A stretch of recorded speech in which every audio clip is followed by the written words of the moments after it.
के सभी समस्याओं का समाधान है श्रीमद् भगवद गीता। इसके लिए बेहद जरूरी है गीता के आध्यात्मिक रहस्यों को जानना। तो ब्रह्मा कुमारीज की ओर से आप सभी को ईश्वरीय निमंत्रण है सच्ची गीता ज्ञान के इस आयोजन में, जहां श्रीमद् भगवद गीता के रहस्यों तथा परमात्मा अनुभूति पर प्रकाश डालने हमारे साथ होंगी ब्रह्मा कुमारी राजयोगिनी उषा बहन जी, जिन्होंने इसका अध्ययन करके महारत हासिल की है।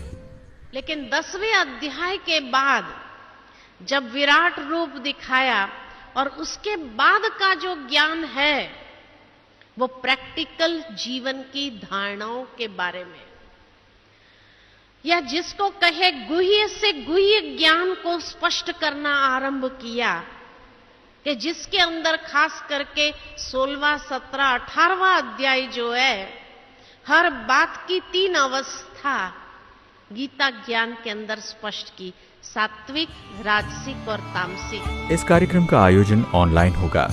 कार्यक्रम का सीधा प्रसारण 1 अगस्त से 13 सितंबर के मध्य प्रति शनिवार एवं रविवार यूके लागोस समय सुबह 8 से 9:30 बजे तक, भारतीय समय दोपहर 12:30 से 2 बजे के बीच। आप विश्व में जहां भी रहते हैं अपने टाइम जोन अनुसार इस ऑनलाइन लाइव कार्यक्रम का लाभ ले सकते हैं। ओम शांति।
ओम शांति, गुड मॉर्निंग, नमस्कार, शुभोदयम, शिवोदयम। आप सबको स्वागत है Bhagwan Vacha from Shrimad Bhagavad Gita, the most auspicious and ancient code of human civilization for happy and healthy living.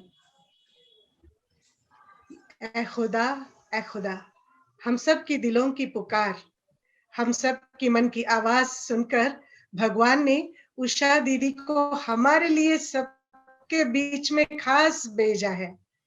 Valsad Gujarat से ले वो हमें इतनी दूर से आए हैं, हम सब के साथ कनेक्ट हुए हैं। आप सब एक बार अपनी वीडियो ऑन करके एक हाथ से उनको हेलो करें, वेलकम करें, दिल से, प्यार से, मुस्कुराहट के साथ सभी अपना वीडियो ऑन रखें और दीदी जी का प्यार से दिल से स्वागत करें। देखिए कितने सारे दिल से बैठे हैं दीदी जी आपके इंतजार में भगवान वाच सुनने के लिए। क्या बात है, सबकी चेहरे की रूहानी रंगत, कितनी सुंदर मुस्कान। दीदी जी आपको फिर से इस रूहानी अंजुमन में, इन हंसों की मंडली में, भगवान के प्यारे रत्नों में आपको स्वागत है। ये श्रृंखला भगवान वाचा, ये है 18 अध्याय भगवत गीता की।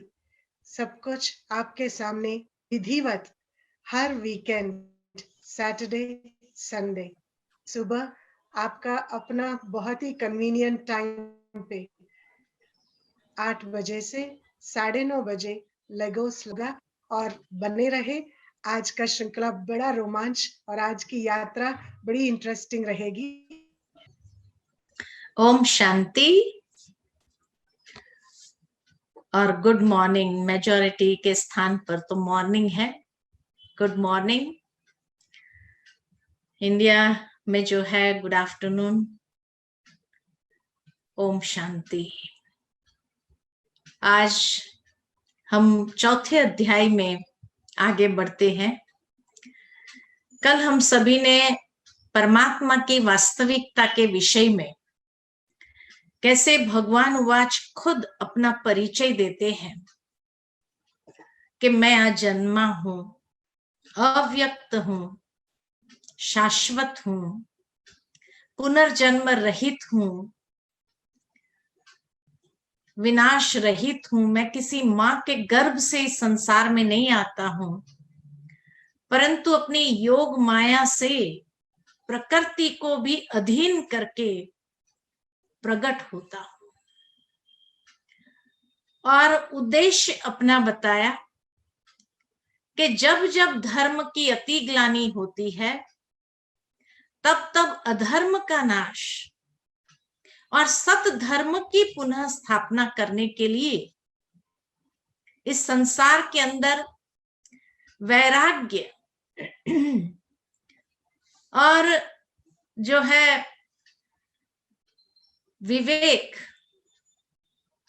और दैवी संस्कारों को निर्विघ्न प्रवाहित करने हेतु तथा काम, क्रोध, राग, द्वेष ये दुष्कृत्य के कारक उसका विनाश करने के लिए और परम धर्म, सनातन धर्म की पुनः स्थापना करने के लिए मैं ऐसे युगे युगे आता हूं।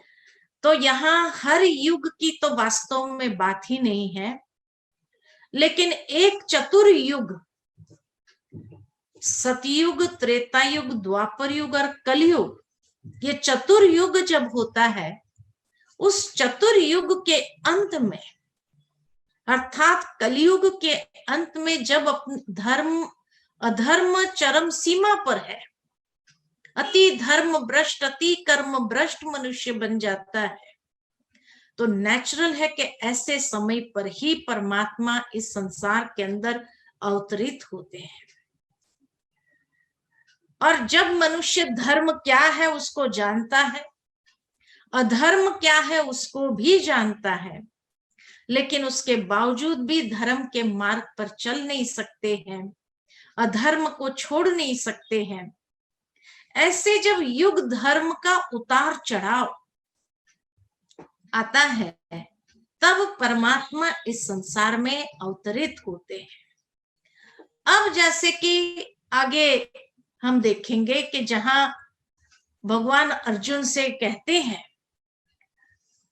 कि मेरा जन्म और कर्म दिव्य और अलौकिक है, जो इन चरम चक्षुओं से, ये चक्षु से नहीं देखा जा सकता है। अब श्री कृष्ण को तो अर्जुन देख ही रहा था, और जब श्री कृष्ण को अर्जुन देख ही रहा था तो फिर ये क्यों कहा कि तुम इन चरम चक्षु से मुझे नहीं देख सकते? तो नेचुरल है कि अर्जुन कंफ्यूज होगा और इसीलिए वो प्रश्न करता है, तो कौन उसे देख सकता है और समझ सकता है? Who can see and understand this? और इसीलिए जो गीत हम सभी ने सुना, एक खुदा तू बता दे तेरा नाम क्या है, क्योंकि मनुष्य के पास ये कैपेसिटी नहीं है उसको समझ सके। जैसे मान लो कि आज मैं किसी देश में चली जाऊं जहां मुझे कोई नहीं जानता, और उसमें भी किसी शहर में चली जाऊं जहां मुझे कोई नहीं जानता है, तो लोग मेरा रूप रंग देख करके अनुमान लगाएंगे, अज्यूम करेंगे शायद ये फलाने देश से, इंडिया से ही आए होंगे, या कहेंगे शायद ये इंडिया में भी कोई पहरवाइश को देखते हुए भाई कोई आश्रम से आए हैं, या कोई गांव से आए हैं, या फलानी जगह से आए। People will assume. लेकिन जब तक मैं खुद अपना परिचय नहीं देती हूं कि मैं कौन हूं, मैं कहां से आई हूं और किस लक्ष्य से आई हूं, क्या उद्देश्य है मेरा इस शहर में आने का, तब तक लोग अनुमान ही लगाते हैं। ठीक इसी तरह ईश्वर भी जब इस संसार में अवतरित होते हैं तो लोगों को तो कोई ज्ञान नहीं है, इसीलिए लोग अवश्य अनुमान लगाएंगे, और फिर जो उनकी एक पूर्व मान्यता है ईश्वर के विषय में, उसको लेकर के कई लोग कंफ्यूज्ड होने लगेंगे कि भगवान तो कोई दिव्य स्वरूप में होगा, हमारे जैसा होगा, जो मंदिरों में हम पूजा करते हैं वैसा होगा। तो अनेक प्रकार के अनुमान है, इसीलिए भगवान को खुद अपना परिचय देना पड़ता है। तो अर्जुन को जब पहले भी कहा कि मैं अजन्मा हूं, अव्यक्त हूं, शाश्वत हूं, विनाश रहित, पुनर्जन्म रहित हूं, और फिर भगवान उसको कहते इन चरम चक्षु से तू मुझे नहीं देख सकता है, तो नेचुरल है अर्जुन कंफ्यूज तो होगा। तो कहा कौन देख सकता है, कौन समझ सकता है? तब भगवान कहते हैं केवल तत्वदर्शी, अर्थात जो ज्ञान और तपस्या के द्वारा पवित्र बनते हैं। ईश्वर परम पवित्र है, तो उसको पहचानने के लिए भी पवित्रता मुख्य है। और जो वितराग, भय और क्रोध से मुक्त है, जो विकारों के वशीभूत है, उसके क्लचेस में है, वो उसको कैसे समझ सकता है, देख सकता है? इसीलिए वो कहते हैं जो वितराग, भय और क्रोध से मुक्त है, वे मेरे इस जन्म और कर्म को देखता है और मेरा साक्षात्कार, यानी उनको दिव्य दृष्टि का वरदान चाहिए। जब तक दिव्य दृष्टि का वरदान न हो तब तक परमात्मा की वास्तविकता को समझ नहीं सकता है। और इसीलिए भगवान कहते हैं उसको समझने के लिए आत्म साक्षात्कार करना बहुत जरूरी है। पहले खुद को तो जानो। जब तक खुद को नहीं जानते हैं, आज भी दुनिया के अंदर ये एक पहेली बनी हुई है जो कहा जाता है हु एम आई। ये सबसे बड़ी एक पहेली है। तो जब तक खुद को नहीं जाना है तो खुदा को कैसे जान सकते हैं?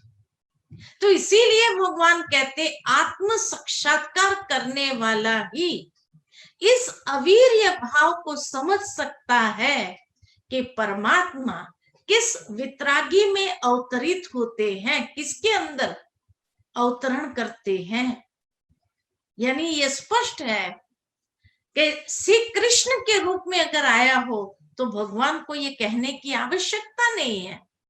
स्पष्ट शब्द में कह देते मैं श्री कृष्ण में ही अवतरित होता हूं, लेकिन किस वितरागी में अवतरित होता हूं ये नहीं समझ सकते हैं। इसीलिए भगवान कहते आत्म साक्षात्कार करने वाला ही इस अवीर्य भाव को समझ सकता है कि परमात्मा किस में आता है। तब तक नहीं जानते हैं। इसलिए कहा कि भगवान को खुद अपना परिचय देना पड़ता है। उसके बाद अर्जुन जो कंफ्यूज स्टेज में है तो उसका अटेंशन डाइवर्ट करने के लिए भगवान आगे कहते हैं कि हे अर्जुन, कर्म की गति बहुत गुह्य है। इसीलिए कर्म क्या है, अकर्म क्या है, विकर्म क्या है, उसको समझना भी आवश्यक है, क्योंकि तभी व्यक्ति कर्म बंधन से मुक्त हो सकता है। और फिर आगे बहुत अच्छी बात कही है कि जो मनुष्य कर्म में अकर्म और अकर्म में कर्म देखता है वो बुद्धिमान योगी है। यानी ये तो जरूर है, ईश्वर को समझने की बुद्धि आज के युग में किसी के पास है नहीं, लेकिन कर्मों की गुह्य गति को समझने की बुद्धि भी मनुष्य के पास नहीं है। तो इसीलिए बुद्धिमान योगी कौन? तो कहा जो कर्म में अकर्म और अकर्म में कर्म देखता है वह बुद्धिमान योगी है। अब इसका भाव क्या है? थोड़ा इस बात को हम अच्छे से समझते हैं कि कर्म किसको कहा जाता है, अकर्म किसको कहा जाता है और विकर्म किसको कहा जाता है। तो कर्म का मतलब तो हमने देखा कि जो मनुष्य आत्मा के सातों गुणों को लेकर के जो भी क्रिया करता है, कर्म करता है, वो कर्म है, यानी अच्छा कर्म। जो कर्म योगी की परिभाषा भगवान ने दूसरे और तीसरे अध्याय में हमें बताई कि जहां आत्म शुद्धिकरण का भाव हो, सेल्फ एलिवेशन, सेल्फ रियलाइजेशन के आधार पर जो मनुष्य कर्म करते हैं उसको एलिवेटेड कर्म कहा जाता है, बहुत श्रेष्ठ कर्म है। या जिसको कहे आत्मा के जो 7 गुण हैं, शांति, प्रेम, आनंद, खुशी, उमंग, उत्साह, ज्ञान युक्त होकर के प्रेम से, पवित्र भावनाओं के साथ और शक्तिशाली होकर के जो कर्म करता है उसको यथार्थ कर्म कहा जाता है। उसको लेकर के जो करेगा तो नेचुरल है कि वो कर्म है। अच्छा, अकर्म किसको कहा जाता है? अकर्म माना जिस कर्म का कोई फल नहीं है। जैसे मान लो कि मैंने मैंगो खाया और मैंगो का जो सीड है उस सीड को पुनः जमीन में रोपित कर दिया, उसको मैंने जमीन में पुनः नया वृक्ष हो, ऐसा मैंगो हमें बार बार खाने को मिले, तो ये सोच करके मैंने उसको पुनः रोपित कर दिया है और फिर उसको सींचती हूं तो धीरे धीरे एक पौधा निकला, पौधे से धीरे धीरे वृक्ष हुआ, उस वृक्ष के ऊपर फल लगा और वो फल मैंने तोड़ के खाया। दोनों कर्म मैं ही करती हूं, बीज बोने का कर्म भी मैं करती हूं, और उस बीज से जो फल निकलता है उस फल को तोड़ के खाने का कर्म भी मैं ही करती हूं। दोनों कर्म मैं ही करती हूं। लेकिन दोनों कर्म में कोई अंतर है? क्या कहेंगे? दोनों कर्म मैं ही करती हूं, लेकिन दोनों कर्म में कोई अंतर है या नहीं है?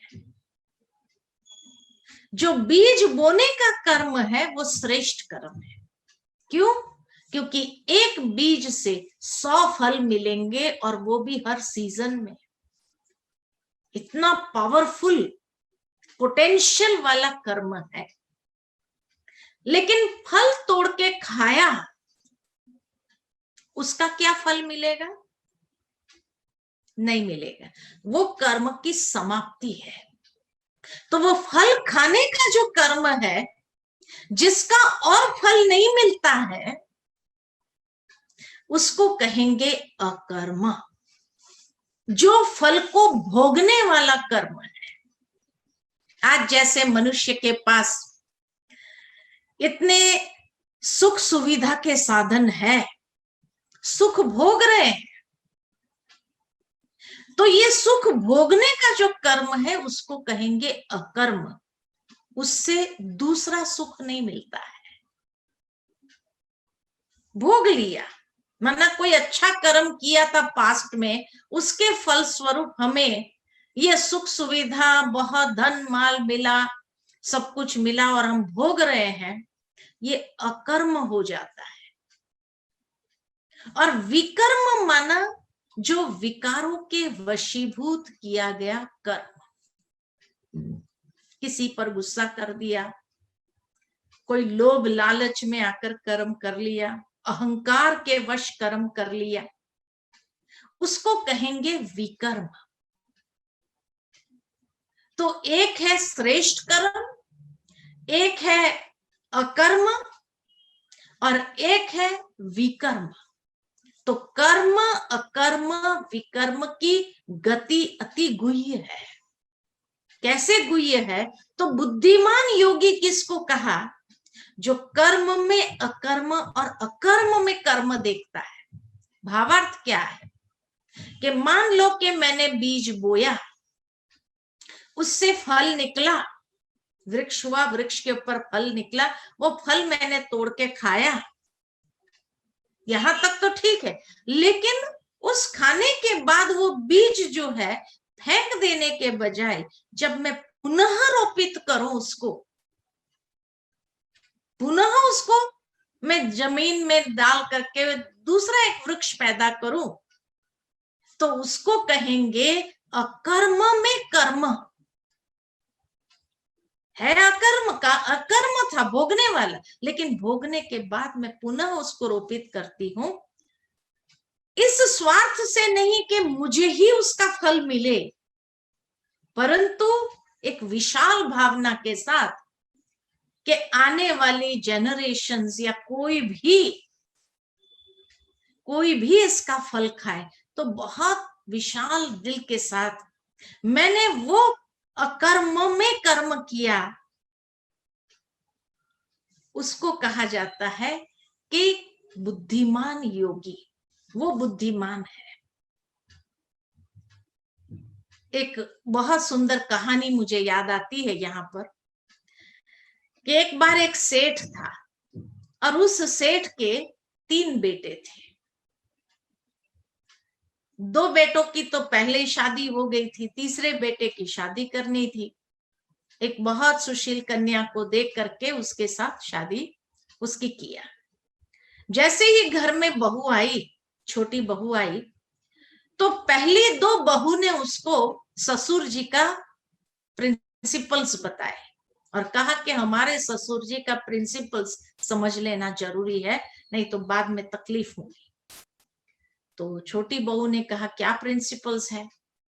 तो दोनों बहू ने कहा, बड़ी बहू ने कहा कि भाई हमारे ससुर जी का प्रिंसिपल है दान नहीं करना। कभी भी कोई भी मांगने वाला है, कभी भी जीवन में दान नहीं करना। अब छोटी बहू को बड़ा आश्चर्य लगा, ये कैसा प्रिंसिपल, क्योंकि उसके पिता ने तो संस्कार यही दिया था कि कोई भी जरूरतमंद हो उसको देना चाहिए, और तुम्हारे पास अगर है तो देना चाहिए। तो जब उसको बताया कि भाई ससुर जी का ये नियम है, देना नहीं है, ठीक है नहीं देंगे, उसने भी एक्सेप्ट किया। कुछ समय बीता, 6-8 महीना बीत गया, तो एक दिन भिखारी आया गेट पर, बड़ा बंगला था, तो गेट पर एक भिखारी आकर कहने लगा कि 3 जन्म का भूखा हूं, कुछ दे दो। तो छोटी बहू गैलरी में कपड़ा सुखा रही थी, तो जब गैलरी में कपड़ा सुखा रही थी तो उसने सुना, तो उसने उसको जवाब दिया कि बासी खाना खा रहे हैं, कल उपवास करेंगे। तो वो भिखारी चला गया। अब नीचे ससुर जी पेपर पढ़ रहे थे बालकनी में, उसने सुना कि भाई ये भिखारी ने कहा मैं भूखा हूं, तो बहू ने उसको कहा कि बासी खाना खा रहे और कल उपवास करेंगे। बड़ा आश्चर्य लगा, किस दिन हमने बहू को बासी खाना खिलाया, किस दिन हमने उसको उपवास रखने के लिए कहा। आज भिखारी को कहा, कल समाज वाले को कहेगी, ये तो हमें बदनाम कर रही है। किस दिन उसको बासी खाना खिलाया।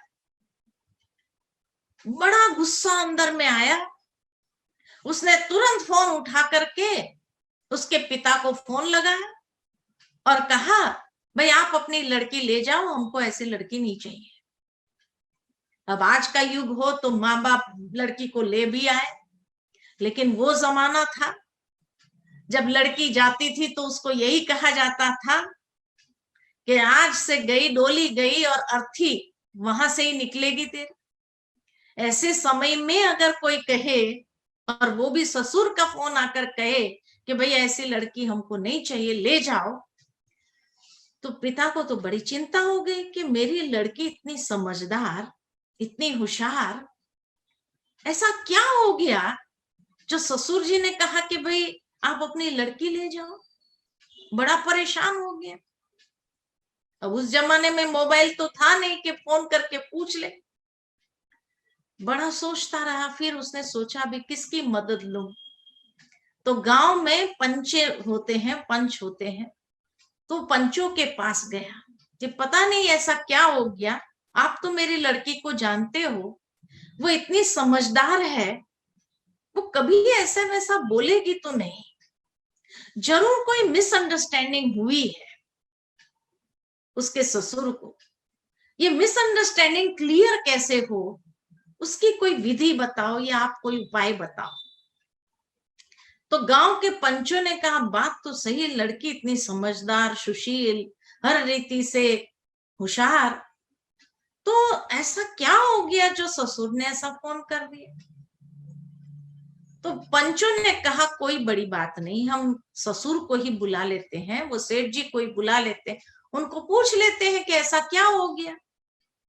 तो सेठ जी को बुलाया कि भाई क्या बात है, आपके मन में ये भाव क्यों आया कि इसका पिता आकर के लड़की को ले जाए।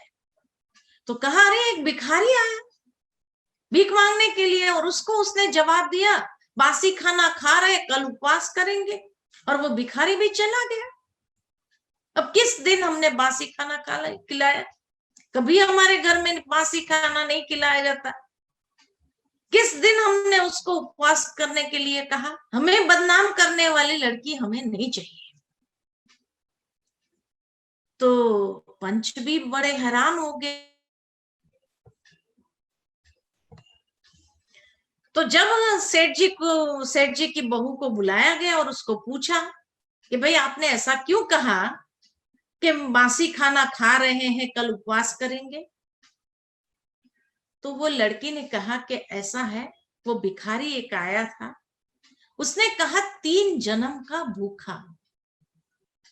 उसके जवाब में मैंने ये बात कही कि बासी खाना खा रहे हैं, कल उपवास करेंगे। का क्या मतलब?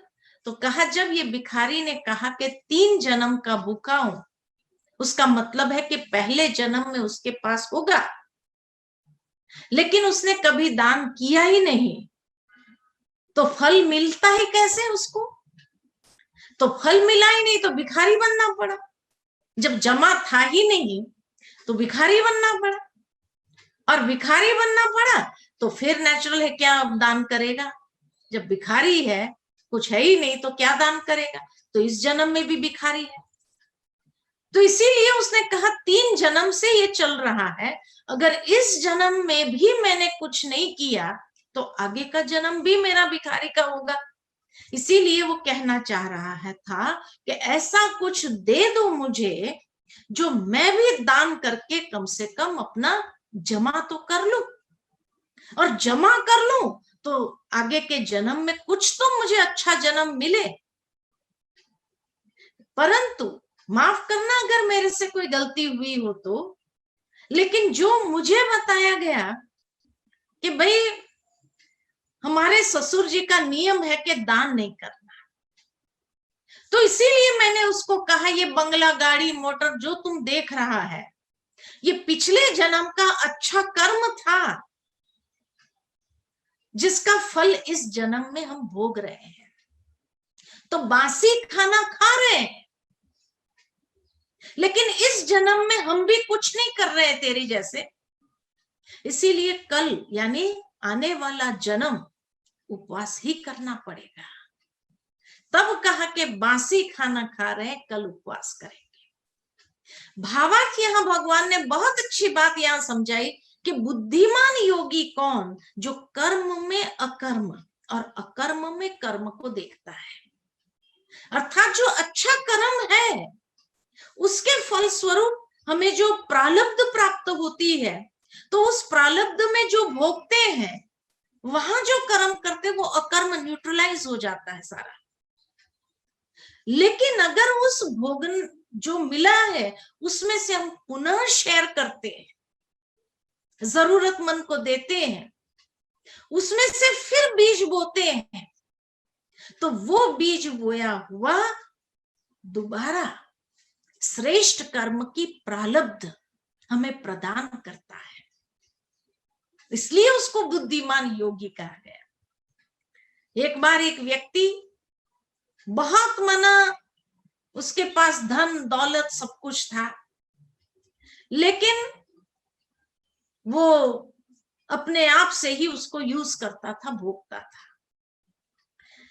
एक दिन किसी सत्संग में चला गया, तो सत्संग में जाने के बाद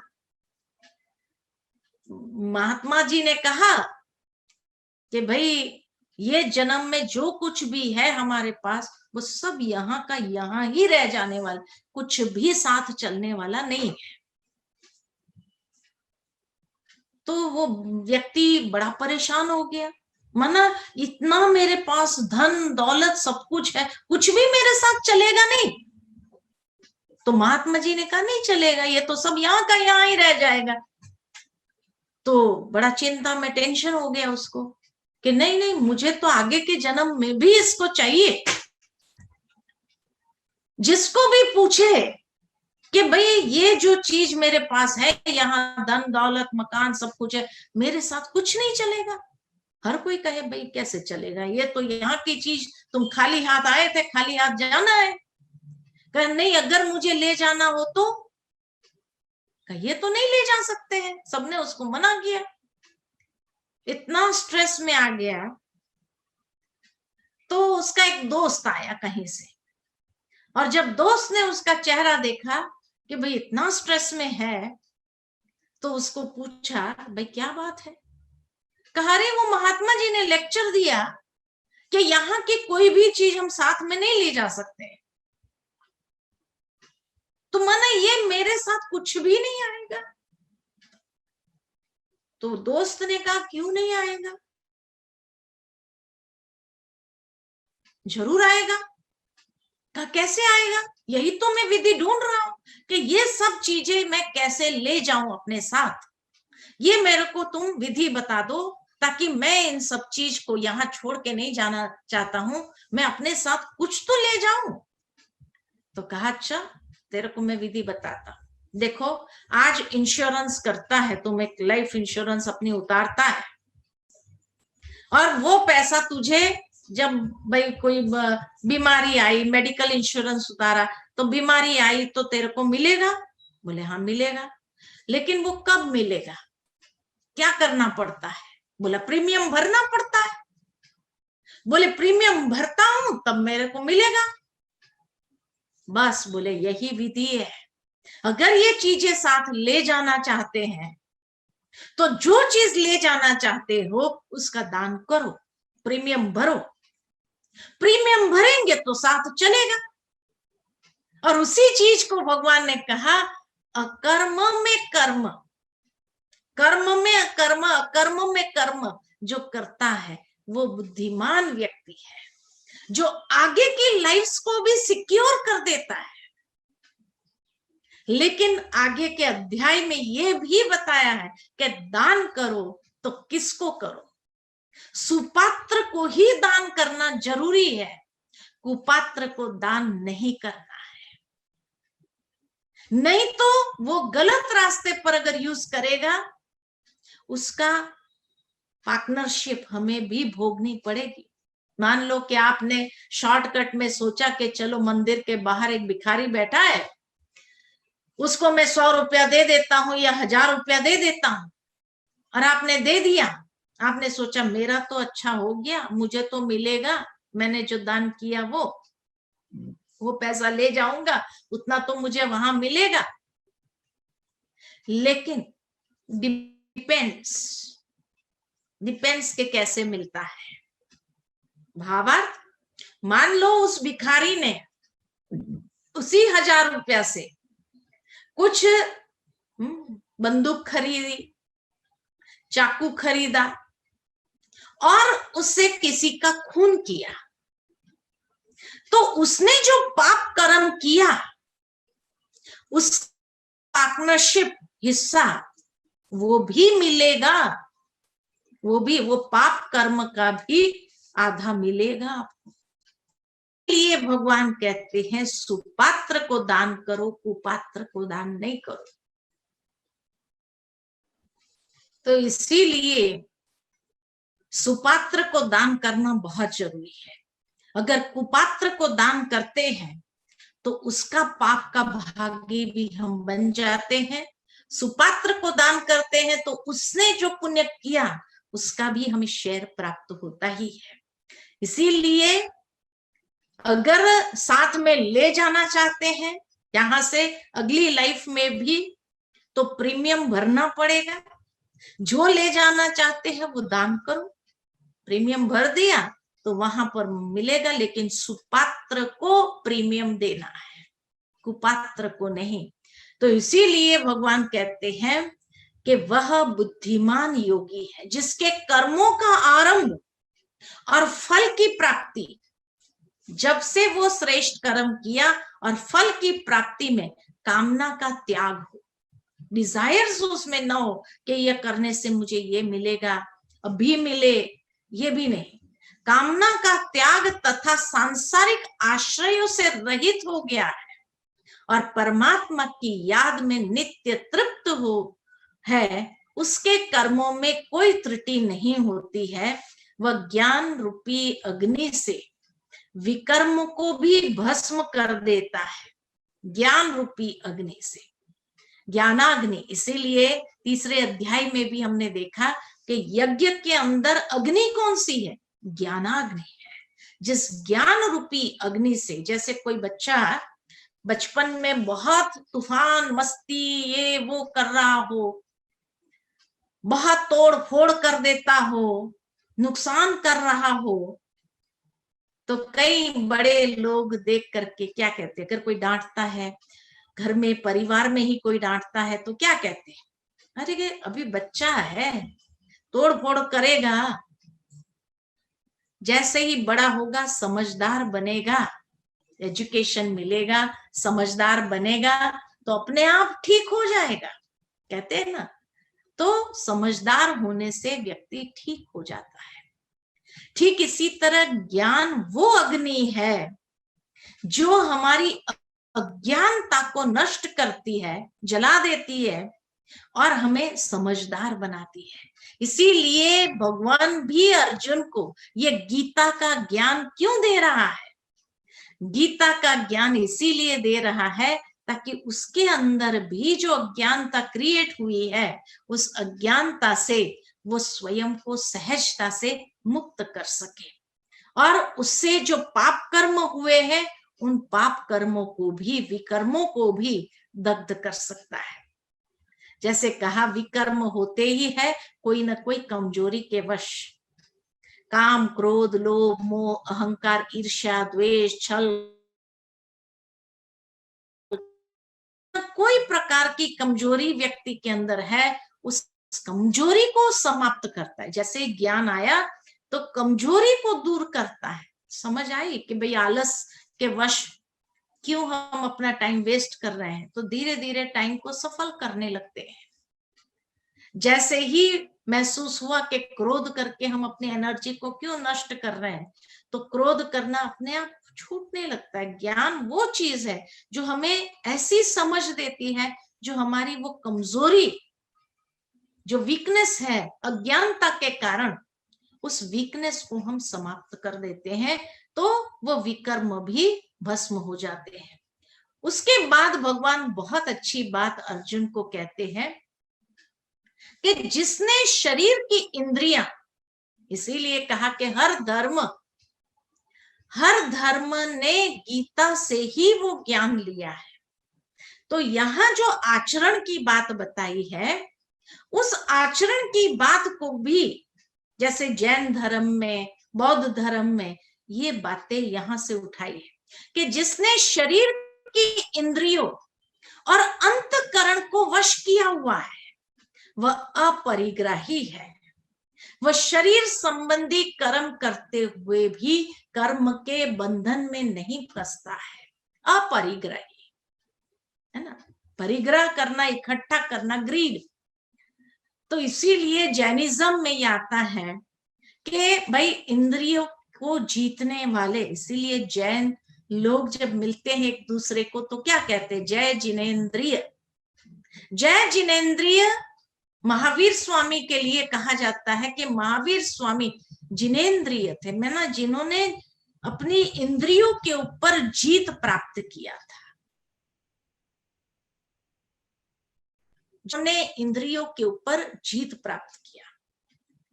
तो ये बात गीता से ही उठाई है, क्योंकि भगवान ने बार बार अर्जुन को कहा है तू अपनी कर्मेंद्रिय को जीत, मन को जीत।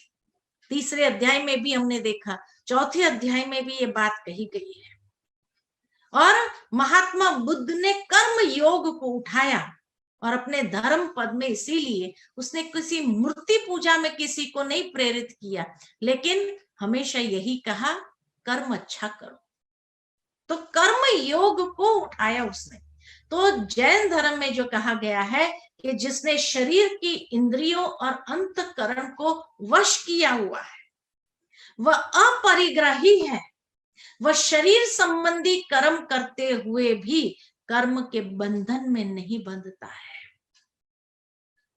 फिर आगे कहा जो ईर्ष्या से परे और द्वंद्वों से अतीत, सफलता असफलता में समान, जो संग दोष की आसक्ति से रहित, अभिमान से मुक्त, जिसकी बुद्धि ज्ञान में स्थिर है, सदा संतुष्ट आत्मा है और यज्ञ के लिए ही कर्म करने वाला है, उसके सर्व पूर्व विकर्म भी दग्ध हो जाते हैं, समाप्त हो जाते हैं।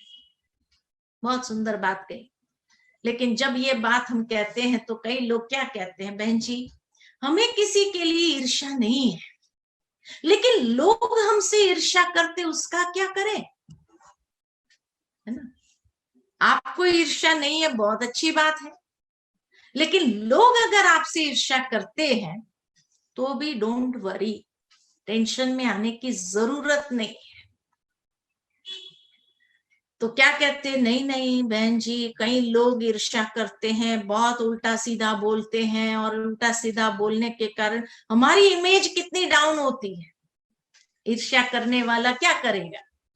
हाँ, ईर्ष्या करने वाला हमेशा वो वीकनेस को हाईलाइट करने का प्रयत्न करता है दूसरे की, और जब दूसरे की वीकनेस को हाईलाइट करने का प्रयत्न करता है तो नेचुरल है वो समझते हैं हमारी इमेज के ऊपर कितना ये आता है, दब्बा लगता है, तो हमें चिंता क्यों नहीं होगी। लेकिन उसमें भी टेंशन में आने की जरूरत नहीं। क्यों टेंशन में आने की जरूरत नहीं है? क्योंकि सोचने की बात है कि मनुष्य जब ईर्ष्या करता है तो किससे करता है? हमारे भाग्य से करता है। एक बात याद रखना, कभी भी कोई भी इंसान किसी के लिए ईर्ष्या करता है तो वो उसके भाग्य से ईर्ष्या करता है। सोचता है इसके पास इतना कुछ है, मेरे पास नहीं है, तो इसीलिए भाग्य को देख करके ईर्ष्या होती है। अब सोचने की बात यह है कि भाग्य बनता कैसे है? भाग्य बनता कैसे है? कर्म से। जैसा कर्म करोगे वैसा फल देगा, भगवान कहते हैं। तो कर्म से भाग्य बनता है। भाग्य ऐसे ही नहीं प्राप्त हो जाता है किसी को, भगवान ऐसे ही नहीं दे देता है किसी को भाग्य, लेकिन जैसा कर्म करोगे वैसा ही भाग्य प्राप्त होता है। अब सब सोचो, जो कर्म मैंने किया और उसके फल स्वरूप मुझे जो भाग्य प्राप्त हुआ, अब वो भाग्य को क्या कोई उल्टा सीधा बोलेगा तो वो भाग्य मिट जाएगा? कभी नहीं मिटेगा। जो कर्म मैंने किया और उस कर्म के फल स्वरूप मैंने भाग्य प्राप्त किया है, उसको मिटाने की ताकत किसी में नहीं है। वहां तक कि भगवान में भी उसको मिटाने की ताकत नहीं है, क्योंकि मेरे कर्म की शक्ति से मैंने उस भाग्य को प्राप्त किया है। इसीलिए कहावत है कि आपके मुट्ठी में आपका भाग्य है। मुट्ठी माना ये हाथों से, पांचों उंगली से जो आपने कर्म किया, उस कर्म से आपको भाग्य प्राप्त हुआ है, तो उसको मिटाने की ताकत किसी की नहीं है। किसी के उल्टे सीधे बोलने से वो आपका भाग्य नहीं मिटा सकता है। It's not possible. लेकिन तब कई बार कई लोग क्या कहते हैं, नहीं नहीं बहन जी फर्क पड़ता है, we can see the difference. तो क्या करें उस समय? वास्तव में अगर देखा जाए तो उसके उल्टे सीधे बोलने से आपका भाग्य में अंतर नहीं आता है, परंतु जिसके सामने बोला, जिसके सामने हमारी निंदा चुगली किया और वो व्यक्ति ने आकर आपको सुनाया कि देखो फलाने व्यक्ति को कितनी ईर्ष्या थी आपके लिए, उसने ऐसा ऐसा बोला, और वो बात जब आप सुनते हैं आपसे सहन नहीं होती है, और जब सहन नहीं होती तो जो आप उल्टा सीधा बोलना शुरू करते हो उसके लिए, तो जितना उल्टा सीधा आप बोल रहे हैं वो आपके भाग्य को लकीर लगाना चालू करता है। उसके बोलने से नहीं लगती है, लेकिन उसने जो बोला वो किसी ने आपको आकर के सुनाया, और सुनते ही आप में सहन शक्ति नहीं है और आप बहुत गुस्से में आ जाते हैं, अरे वो क्या है हम भी जानते हैं, और गुस्से में आकर उल्टा सीधा बोलना शुरू किया उसके लिए। तो उसके लिए जो उल्टा सीधा बोलना शुरू किया वो आपकी भाग्य को लकीर लगाता है। तो उसके बोलने से नहीं हुआ, लोग उसको भी समझते हैं। आज की दुनिया में हर कोई समझदार है, बोलने वाले को भी जानते हैं, जिसके लिए बोला उसको भी जानते हैं, और इसीलिए जैसे ही जाकर के आपने उसका बारे बारे में उल्टा बोलना शुरू किया, वो उल्टा कर्म जो हुआ, वो विकर्म जो हुआ, वो आपके जो भाग्य है, प्रारब्ध है, उसको लकीर लगाना चालू करता है। ये कर्म की गुह्य गति है। इसलिए भगवान कहते हैं ईर्ष्या से परे। हमें नहीं आती है किसी के लिए बहुत अच्छी बात, लेकिन किसी और को हमारे लिए ईर्ष्या होती है तो भी आप निश्चिंत रहो, शांत रहो। आपको कुछ करने की जरूरत नहीं है, वो अपने भाग्य को लकीर लगा रहा है ना? अपने भाग्य को लकीर लगा रहा है। इसीलिए आपको सोचने की जरूरत नहीं है। फिर भगवान कहते सफलता असफलता में समान। आज सफलता मिलती है, कल असफलता मिलती है, तो सफलता में बहुत खुशी में, और निष्फलता अगर हुई तो बहुत उदासी आ गई, डिप्रेस्ड हो गए, नर्वस हो गए, डिप्रेशन में चले गए। This is part of life. आज सफलता है, कल निष्फलता। निष्फलता भी निष्फलता नहीं है। Failure is not a failure until we give up, ये कहा जाता है। लेकिन वो फेलियर जीवन में जो आता है वो भी हमें कुछ सिखाता है। और क्या सिखाता है? सक्सेस का रास्ता वही बताता है। आज फेल हुए, वहां से ही हमें सक्सेस की ओर जाने का, आगे बढ़ने का रास्ता मिलता है। तो इसीलिए हमें चिंता करने की जरूरत नहीं। तो दोनों में बैलेंस स्टेट ऑफ माइंड जरूर हो, इंटरनल बैलेंस हमारा जरूर रहना चाहिए। सिर्फ एक बात का ध्यान रखना है, संग दोष की आसक्ति से रहे। संग दोष, जिसके संग में आते हैं वो संग पहले देख लो कौन सा संग है। अभिमान से मुक्त रहो। बस हमें क्या करना, एक तो संग से अपनी संभाल करनी है, दूसरा अभिमान से अपनी संभाल करनी। अभिमान किसको कहा जाता है? कई बार कई लोगों को पता ही नहीं अभिमान किसको कहते हैं। अभिमान दो शब्द का बना हुआ है। अभिमान, बड़ों का अभिमान क्या होता है? छोटों के लिए अभी अभी मेरी बात माने, अभी अभी मेरी बात माने। और सामने वाले ने अगर मान लिया तो बहुत सेटिस्फाइड हो जाते हैं, बहुत अच्छा, देखा मेरी बात कैसे मान ली। और नहीं माना तो कितना परेशान हो जाते हैं। तो ये है बड़ों का अभिमान। और छोटों का अभिमान क्या होता है? अभी अभी मान मिले तो माने। मान मिले माना जो हमने किया उसका एप्रिसिएशन मिले तो हम मानेंगे उसकी बात, नहीं तो क्यों माने? हमने इतना किया, कभी अप्रिशिएट तो किया ही नहीं, फिर हम उसकी बात क्यों माने? ये छोटों का अभिमान। अब ये दो अभिमान टकराता है। बड़ा कहता है ये मेरी बात मानता ही नहीं है, छोटा कहता है इतना जो किया, कभी अप्रिशिएशन के दो शब्द कहा, जब अप्रिशिएट करना ही नहीं है तो माने क्यों? है ना? इसीलिए कभी कभी अप्रिशिएट कर लिया करो। क्या खर्चा लगता है? किसी ने भी अगर किया, कई बार घर में भी झगड़े इसी कारण से होते हैं, हस्बैंड वाइफ के बीच में भी, कि एक ने किया दूसरे ने अप्रिशिएट नहीं किया, सोचता है इसका कर्तव्य है, किया तो कौन सी बड़ी बात है। अरे कभी तो अप्रिशिएट करो, है ना? नहीं तो वो भी फिर ऐसे ही समझेंगे। अगर बच्चे ने कोई काम कर लिया तो बड़े अगर अप्रिशिएट नहीं करेंगे, आप अगर कोई ने कह दिया कि अरे उसने इतना किया, अप्रिशिएट तो करो, तो क्या कहता है? अरे बच्चा है, उसका कर्तव्य है, हमने भी अपने माँ बाप का किया था, उसने किया तो कौन सी बड़ी बात है।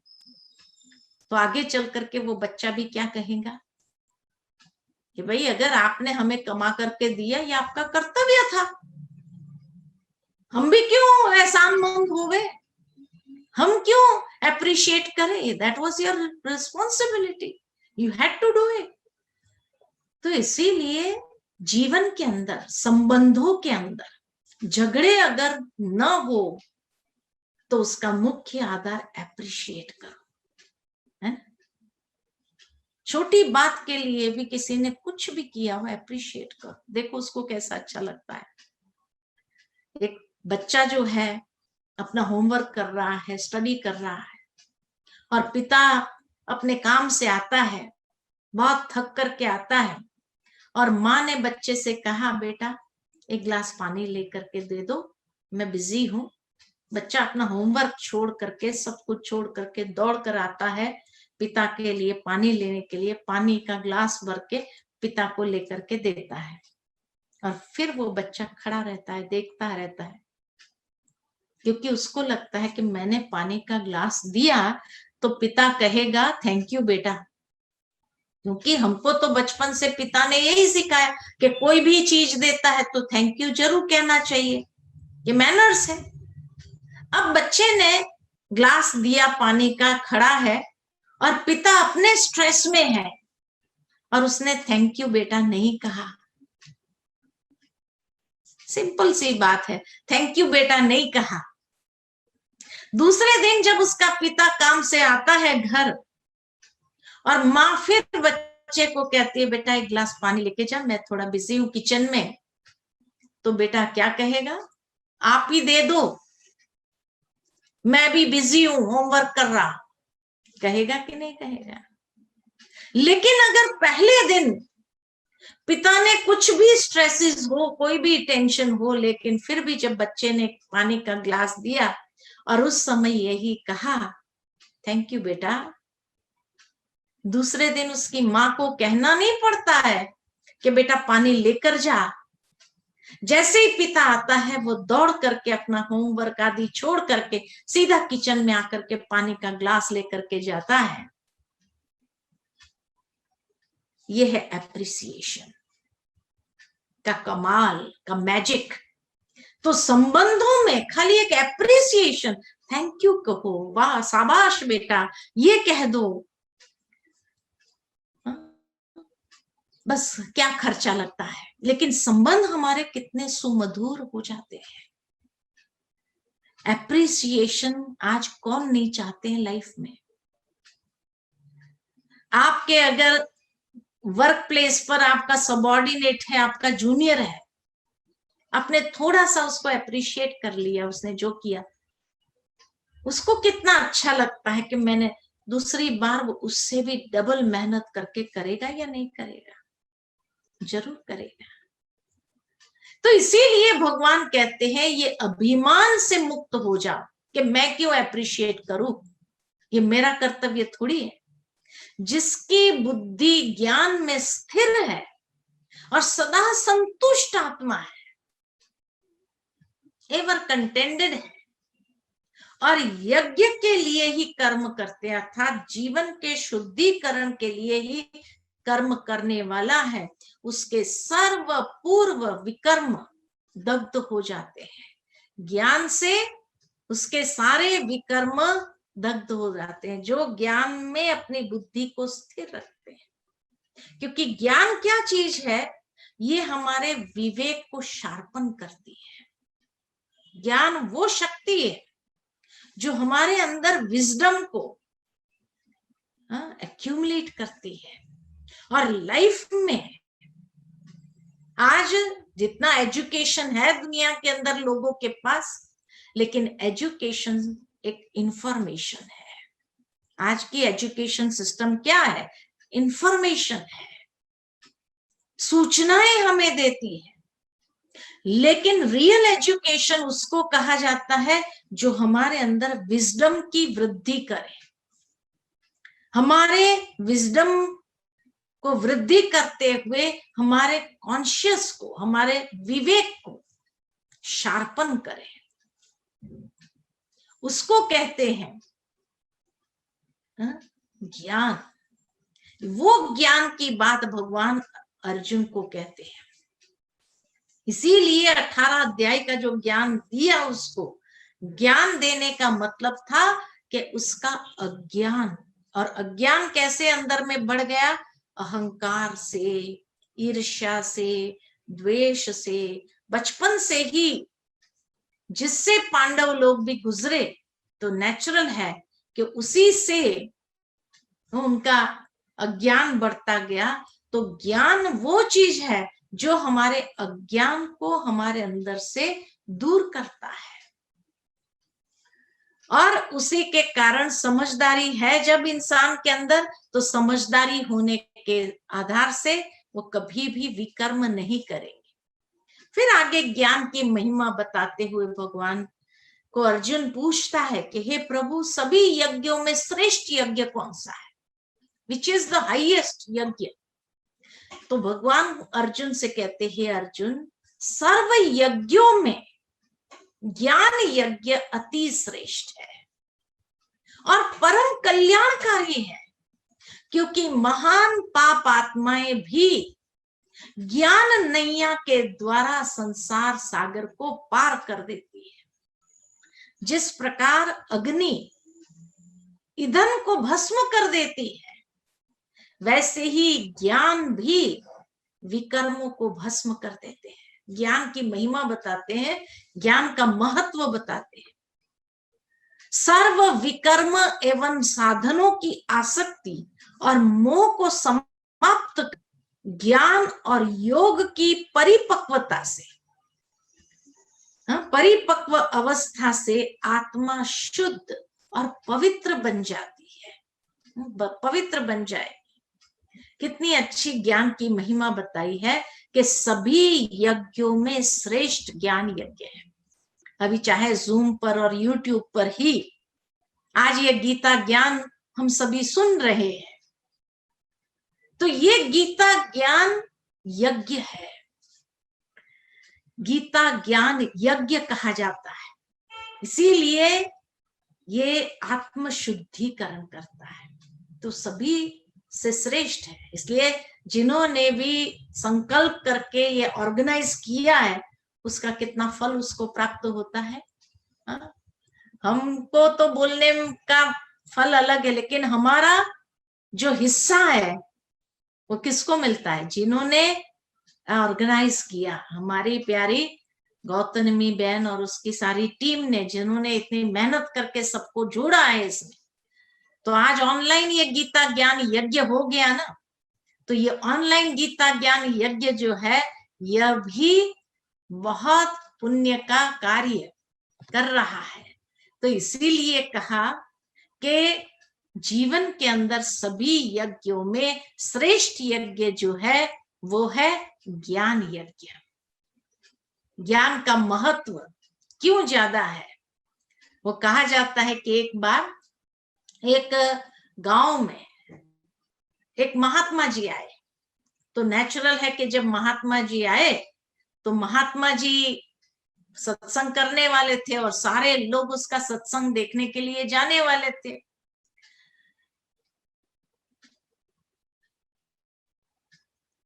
तो इसीलिए जो है, जब सारे लोग सत्संग में जाने वाले थे तो क्या करे, तो वो चोर को लगा कि महात्मा जी का प्रवचन जो है सारे लोग सुनने वाले हैं और आज सारा गांव वहां चला जाएगा महात्मा जी का सत्संग सुनने के लिए। और इसीलिए जब महात्मा जी का सत्संग सुनने के लिए सारा गांव जाएगा तो आज अच्छा चांस है कि 2 घंटा सभी वहां बैठ के सुनेंगे, तो हमें चोरी करने का अच्छा मौका मिलेगा। तो उसने सोचा कि चलो सत्संग का टाइम शुरू हुआ, अब सब लोग जाकर के बैठ गए होंगे सत्संग में, तो आज चोरी करना है। तो चोरी करने के ख्याल से वो वहां से निकला, और जैसे ही निकला तो रास्ते में उसने सोचा किसके घर जाऊं चोरी करने के लिए, कहाँ ज्यादा माल मिलेगा। तो देखता हूं कि सत्संग में कौन कौन बैठा है। तो वहां जहां सत्संग हो रहा था वहां से होकर के गुजरा और टेंट में से देखा उसने कि कौन कौन बैठा है। तो देखा एक सेठ जी का पूरा परिवार बैठा हुआ है। तो सोचा हाँ, ये सेठ जी का पूरा परिवार यहाँ बैठा है, अब 2 घंटे तक तो हिलने वाले हैं, 2 घंटा इनफ है मेरे लिए चोरी करने के लिए। तो वहां से देख करके उस सेठ जी के घर जाने लगा। अब जैसे ही जाने लगा तो नेचुरल है कि महात्मा जी उसी समय प्रवचन में कह रहे थे कि जो फरिश्ते होते हैं, देवदूत होते हैं, देवदूतों को कभी परछाया नहीं, दे डोंट हैव शैडोज, उनको परछाई नहीं होती है। बस उसको कोई मतलब नहीं था कि देवदूत हो, उसको कोई शैडो हो या नहीं हो, उसका क्या मतलब आया। चोर तो चला गया, लेकिन एक लाइन उसने सुनी, वहां से जब देखने के लिए गया था, तो अब वहां से गया तो उस सेठ जी के घर में जाकर के उसने बहुत सारा धन माल चोरी किया और चोरी करके सारा घर ले जा रहा था। अब जब घर ले जा रहा था तो उसी समय जो है दूसरे चोर ने देखा कि भाई आज इसने तो बड़ा माल मारा है, और जो है ये सारा माल बिना मेहनत के मुझे मिल जाए, ऐसी कोई तरकीब सोचनी होगी, कोई युक्ति करनी होगी। तो उसने उसको फॉलो किया कि कहाँ जाकर छुपाता है, तो मेरे लिए वहां से उठा लेना सहज हो जाएगा। तो उसने देखा कि भाई उसने तो घर में लेके गया और घर में जाकर के छुपा दिया, उसका जो घर था वहां जाके छुपा दिया। तो फिर उसने सोचा अब ये पूरा माल मुझे मिल जाए बिना मेहनत के, ऐसा कुछ करना होगा। तो उसने क्या किया कि देवताओं जैसे कपड़े पहने, सारा श्रृंगार किया, और श्रृंगार करके रात का समय था तो आकर के उसके सामने खड़ा हो गया। और खड़ा होने के बाद उसने कहा कि देखो, आज भगवान ने देखा है कि तुमने एक भक्त के घर में चोरी किया है, और इसके लिए तुझे बहुत बड़ा दंड देंगे भगवान, और इसीलिए मुझ देवदूत को भेजा है कि अगर तुम सारा सरेंडर कर दो तो तुम उस पाप से मुक्त हो जाएगा। अब भगवान के नाम से डर तो हर एक को लगता है, और सजा भोगने का डर तो किसको नहीं लगेगा। तो सोचा कि इतना जल्दी भगवान ने अपना देवदूत भी भेज दिया, तो जरूर है कि अब तो मुझे सारा माल सरेंडर कर देना होगा, नहीं तो बहुत सजा मिलेगी। कल फिर चोरी कर लूंगा, देख लूंगा, आज तो सरेंडर कर देता। तो उसने कहा ठीक है, दे देता हूं। अंदर गया सारा माल लेने के लिए, तो लाइट चालू किया, तो खिड़की से देखता है कि उस लाइट के कारण जो है वो व्यक्ति की बड़ी लंबी परछाई पड़ी। तो उसको याद आया कि आज ही महात्मा जी ने कहा प्रवचन में कि देवदूतों की तो परछाई नहीं होती है, और ये व्यक्ति की तो इतनी बड़ी परछाई है, यानी ये जरूर कोई फ्रॉड है। तो अंदर से बड़ा डंडा लेकर के आया, माल तो क्या डंडा लेकर आया, और कहा मैंने महात्मा जी के प्रवचन में सुना आज कि देवदूतों की परछाई नहीं होती है, और तेरी तो इतनी लंबी परछाई है, इसका मतलब तो तू कोई फ्रॉड है। भागता है या मारू को ये डंडे से। तो वो व्यक्ति भाग गया। जब भाग गया तो ये शांति से फिर बैठ गया। तो उसकी वाइफ अंदर से बाहर आई और कहने लगी, आपने एक वाक्य सुना ज्ञान का, महात्मा जी के प्रवचन से एक वाक्य सुना, और जो चोरी का धन था उसको बचा सके। अगर सारा प्रवचन सुनते थे तो जो आत्मा का अनमोल धन है, कितना उसको बचा सकते, कितना लाइफ को एलिवेट कर सकते थे। और वो व्यक्ति को वो बात ऐसी चुभ गई, लग गई, कि उसी समय उसने सोचा कि नहीं, महात्मा जी का पूरा प्रवचन सुनना है। ज्ञान से ही हमारे अंदर धन, यानी जो वैल्यूज है, जो वर्च्यूज है, उसकी रिचनेस हमारे अंदर आती है। तो उसी समय सारा धन जो चोरी करके लाया था, वो सारा धन ले जाकर के उसी सेठ जी को रिटर्न कर दिया, और दूसरे दिन से रोज प्रवचन में जाने लगा कि ज्ञान की जितनी एनलाइटनमेंट मिलेगी उतना ही हमारे अज्ञानता का अंधकार दूर होगा।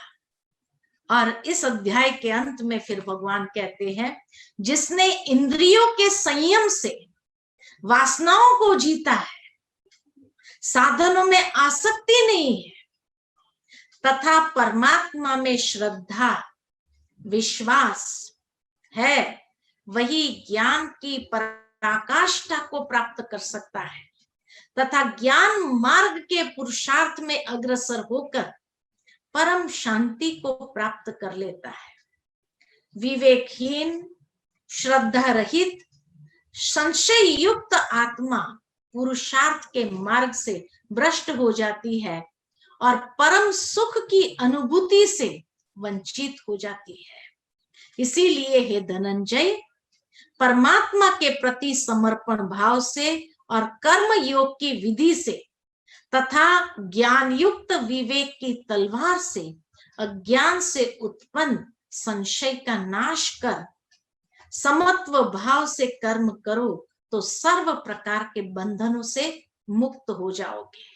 कितनी सुंदर बात कही है।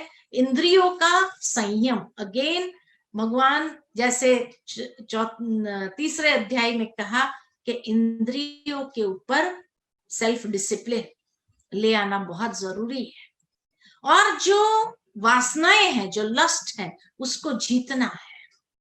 साधनों में आसक्ति ना हो। प्योर लाइफ कितनी सुंदर होती है। उस ज्ञान के आधार से जब जीवन जीते हैं तो वो जीवन कितनी सुंदर होती है। साधनों में जब आसक्ति नहीं है, साधन है तो यूज करो। भगवान साधनों को यूज करने के लिए मना नहीं करते हैं। साधन है, यूज करो, लेकिन अपना लगाव भी ना हो इतना कि जैसे ही वो साधन खत्म हो जाए या गुम हो जाए तो उसके बाद इतना मन खराब हो जाए, डिप्रेशन में चले जाओ। ऐसा भी नहीं होना चाहिए। तो इसीलिए भगवान कहते हैं साधनों में आसक्ति नहीं तथा परमात्मा में श्रद्धा विश्वास है, वही ज्ञान की पराकाष्ठा, the highest achievement of knowledge, जो पीक है ज्ञान का, उसको प्राप्त कर सकता है तथा ज्ञान मार्ग के पुरुषार्थ में अग्रसर होकर परम शांति को जीवन में प्राप्त कर सकता है। विवेकहीन, श्रद्धा रहित, संशय युक्त आत्मा पुरुषार्थ के मार्ग से भ्रष्ट हो जाती है ना, विचलित हो जाती है और नेचुरल है वो समाप्त हो जाती है। परम सुख की अनुभूति नहीं कर पाती। ज्ञान है, समझ है, उसी से सुख की अनुभूति होती है। इसीलिए समर्पण भाव और कर्म योग के आचरण से ज्ञान युक्त विवेक की तलवार से अज्ञान से उत्पन्न संशय का नाश करो। जो assumptions है, डाउट्स है, उसका नाश करो और समत्व भाव माने एक बैलेंस स्टेट ऑफ माइंड से कर्म करो तो सर्व प्रकार के बंधनों से मुक्त हो जाओ। There won't be any bondage left. इसीलिए भगवान ने ज्ञान का महत्व बताते हुए अर्जुन को कहा कि तुम ज्ञान को अपने आचरण में ले आओ। एक होता है ज्ञान सुनना, एक होता है सुनाना, लेकिन एक होता है जीवन में धारण करना। वो कहानी तो आप सभी ने सुनी होगी कि एक बार एक खिलौना बनाने वाला और फिर वो एक राजा के राज्य में खिलौना बेचता था। तो राजा रोज शाम को निकलता था कि जिस भी व्यापारी का कोई ऐसा सामान नहीं बिका हो तो वो ले लेता था। तो जैसे ही उस दिन निकला तो उसने देखा कि वो खिलौने वाले का सारे खिलौने तो समाप्त हो गए, बिक गए, लेकिन 3 गुड़िया रह गई थी, 3 डॉल्स रह गई थी। तो वो डॉल्स जब तक बिकेगी नहीं तो जाएगा कैसे? तो राजा ने उसको कहा, अच्छा तेरे 3 डॉल्स रह गई आज? तो कहा हाँ, अभी तक कोई लेता ही नहीं है ये 3 डॉल्स को। तो कहा अच्छा कितना दाम है इसका? तो उसने तीनों डॉल्स का अलग अलग दाम बताया कि इसका 10 रुपया है, इसका 100 रुपया है और इसका 1000 रुपया है। तो राजा ने सोचा ये तीनों डॉल्स तो एक जैसी है, रूप रंग सब कुछ एक जैसा है, तो फिर दाम अलग अलग क्यों है? तो वो जो खिलौना बनाने वाला था उसने एक तार लिया, एक वायर लिया और एक डॉल के कान से डाला तो दूसरे कान से निकल गया, का इसका 10 रुपया है। दूसरी डॉल के कान से वायर डाली, उसके मुख से निकला, का इसका 100 रुपया है। और तीसरी डॉल के कान से वायर डाली तो अंदर चला गया, इसका 1000 रुपया है। तो कहा ऐसे ही मनुष्य जीवन है, जो लोग सुनते हैं और भूल जाते हैं, निकल गया, एक कान से सुना दूसरे से निकल गया। उसके जीवन में वैल्यू क्या होती है? वो जीवन की वैल्यू, बहुत बड़ी बात यहां समझाई भगवान ने, वो कहानी वाले ने, कि जो एक कान से सुनकर दूसरे कान से निकाल देता है, उसकी लाइफ में इस संसार के अंदर कोई वैल्यू नहीं, 10 रुपया वैल्यू है। जो एक कान से सुन करके मुख से निकालता है, यानी सुना हुआ दूसरों को सुनाता है, बहुत अच्छा बोला बहन जी ने, गीता ज्ञान बहुत अच्छा सुनाया, उसकी वैल्यू 100 रुपीज। अच्छी बात बोल रहा है तो अच्छी बात बोलने वाले की वैल्यू बढ़ जाती है। सुना हुआ बोल दिया उसने, वर्णन कर दिया। लेकिन सबसे ज्यादा वैल्यू किसकी है? जो दोनों कान से सुन करके अंदर धारण करता है, उसकी वैल्यू सबसे अधिक 1000 रुपया। तो राजा को बहुत अच्छा लगा, कहा ये तो बहुत अच्छी बात है, तीनों डॉल्स मुझे दे दो। तो वो तीनों डॉल्स ले जा करके उसने अपने महल में रखा कि जो आएगा वो इस बात से जीवन के अंदर शिक्षा ले कि वैल्यू उसकी ज्यादा है जो ज्ञान को ग्रहण करता है, आचरण में लाता है, जीवन में लाता है, उसकी वैल्यू सबसे अधिक है। तो परमात्मा भी अर्जुन को यही बात समझाता है कि ज्ञान जो सुना रहा हूं उसको धारण करो, आचरण में लाओ, तो वैल्यू तुम्हारी बढ़ेगी। सुन करके दूसरे कान से निकाल देना, बहुत अच्छा कह देना, उससे वैल्यू नहीं है ना। प्राप्ति तब है जब उसको जीवन के अंदर एडॉप्ट करो, एक्सेप्ट करो और अपने जीवन के अंदर उसको आचरण में ले आओ। ठीक है, तो ये था आज चौथा अध्याय, है ना। चौथे अध्याय में ये ज्ञान की बातें, कल नेक्स्ट वीकेंड हम देखेंगे 5वां और 6ठा अध्याय। बहुत सुंदर बात मेडिटेशन के ऊपर है, जो मेडिटेशन सिखाया है भगवान ने कि योग कैसे करना है। तो हर चैप्टर योग है गीता के अंदर, लेकिन एक्चुअली योग किसको कहा जाता है ये आगे के नेक्स्ट वीकेंड में हम देखेंगे। 5वें और 6ठे अध्याय में योग में बैठना कैसे है, योग में हमें क्या सोचना है, योग में हमारी प्राप्ति क्या है, उसमें अनुभूति क्या है, ये सब चीजों को बहुत अच्छे से क्लियर किया है। तो वो हम अगले वीकेंड देखेंगे। आज हमने देखा, ये वीकेंड हमने देखा परमात्मा का वास्तविक परिचय और ज्ञान का महत्व।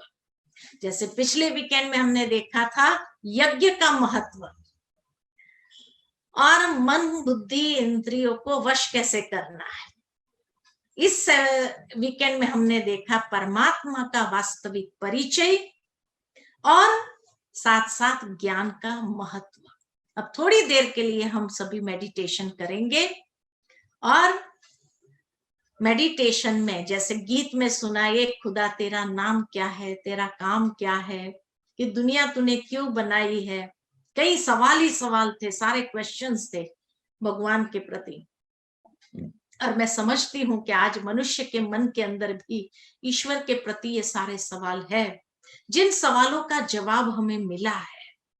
कुछ सवालों का जवाब मिला है, कुछ सवालों का जवाब आगे मिलेगा हमें, लेकिन जो उसके स्वरूप की वास्तविकता के विषय में हमने जाना, तो आज तक जो शिकायत थी कि कहाँ लगाए मन, किसको याद करे, कैसे मेडिटेशन में मन को कहाँ कॉन्सेंट्रेट करना चाहिए, तो परमात्मा का दिव्य स्वरूप, ज्योति बिंदु स्वरूप, तो उस पर अपने मन को एकाग्र करने के लिए स्वयं को भी आत्मनिश्चय करना है कि मैं आत्मा भी ज्योति बिंदु स्वरूप हूं और मेरा पिता परमात्मा भी ज्योति बिंदु स्वरूप है।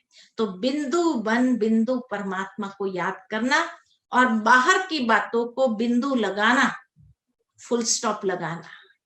तो जब बिंदु लगा देते हैं, फुल स्टॉप, मन को बाहर की सभी बातों से समेट लेते हैं, बिंदु बन करके बिंदु परमात्मा को याद करते, ये बेस है मेडिटेशन का।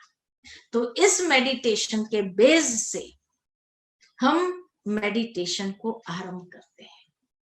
फिर भगवान से मांगने की जरूरत नहीं है कि प्रभु शांति दो, सुख दो, ये दो, वो दो, नहीं। जिस तरह समुद्र के सामने खड़े रहो तो समुद्र से मांगते नहीं है कि समुद्र तेरी शीतल हवा मुझे दे। खड़े रहो, मिलेगी।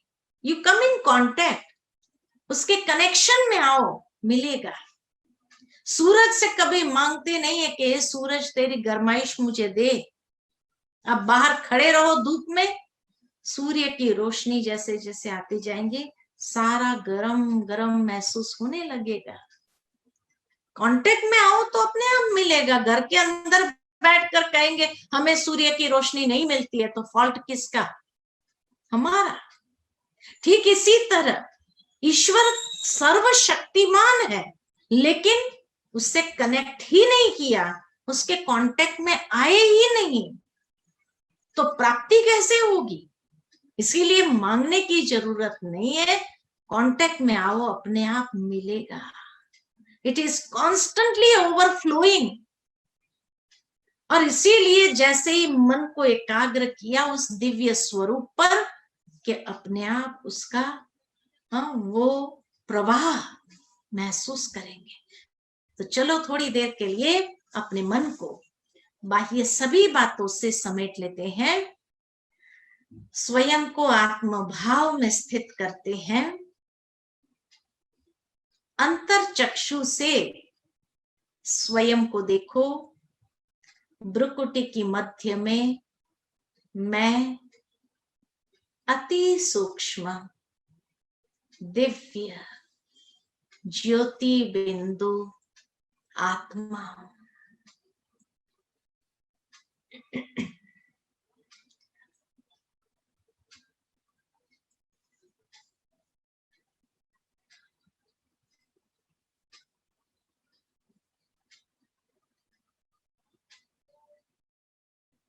Hi, I'm Brad Callen, and in this video, I'm going to show you how anyone can quickly and easily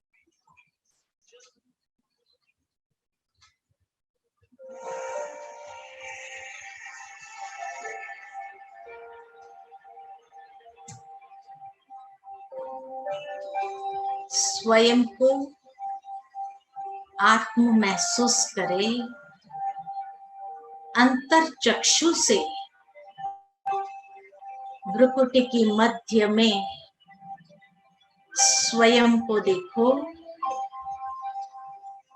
ज्योति बिंदु प्रकाश पुंज के रूप में।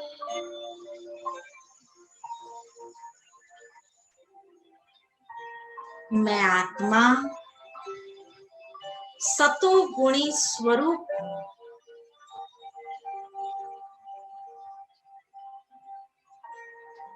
मैं आत्मा अपने असली स्वरूप में पवित्र निर्मल स्वरूप हूं।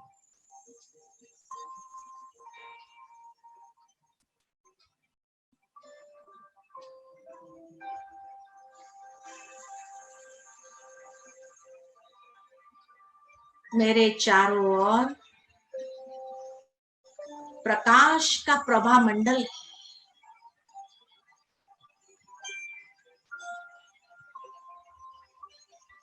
इस प्रभा मंडल में मेरा स्वरूप कितना दिव्य और पवित्र है।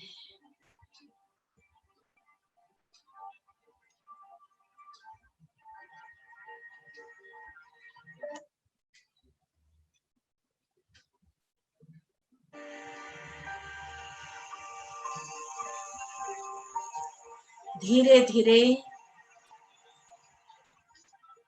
मन और बुद्धि को ले चलते हैं एक यात्रा पर,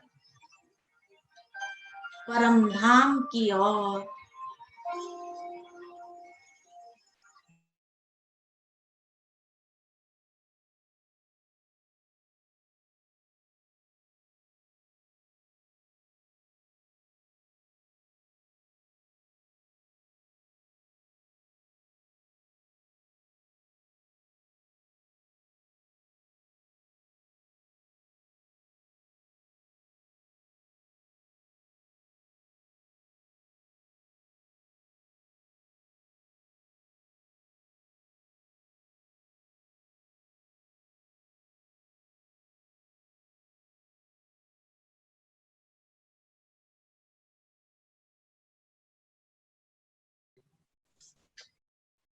मैं आत्मा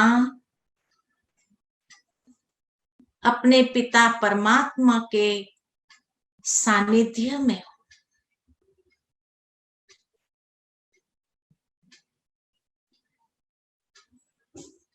मैं आत्मा सर्वशक्तिमान परमात्मा की संतान।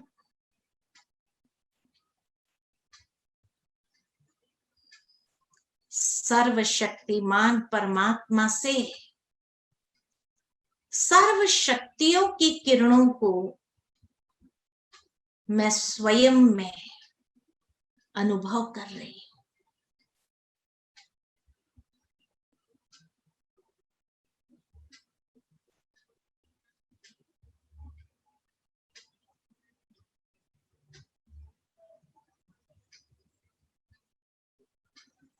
सर्व शक्तियों की किरणें छत्र छाया के रूप में मेरे ऊपर और मैं आत्मा परमात्मा की सर्व शक्तियों को स्वयं में समाती जा रही हूं।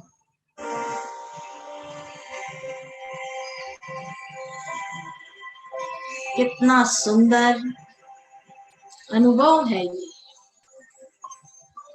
कितना दिव्य अनुभव है।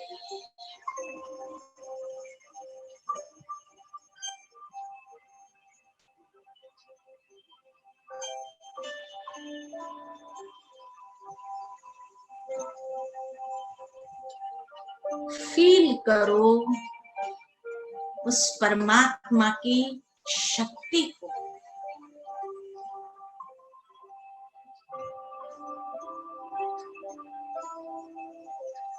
जैसे कि मुझ आत्मा की बैटरी चार्ज हो रही है।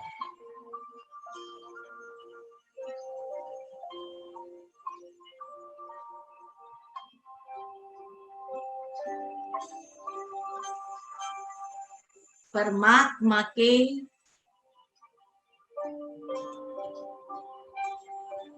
पवित्र प्यार का प्रवाह मुझ आत्मा में भी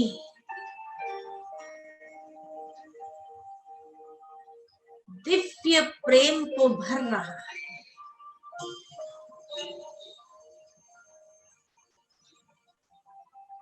मेरे पिता परमात्मा ज्ञान का सागर है।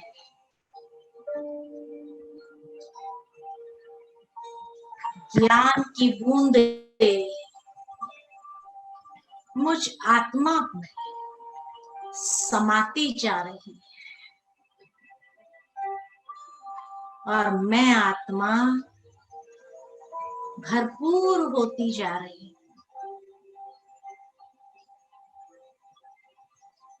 इस ज्ञान की बूंद से अज्ञानता समाप्त होती जा रही है और मैं आत्मा शक्तिशाली बनती जा रही हूं।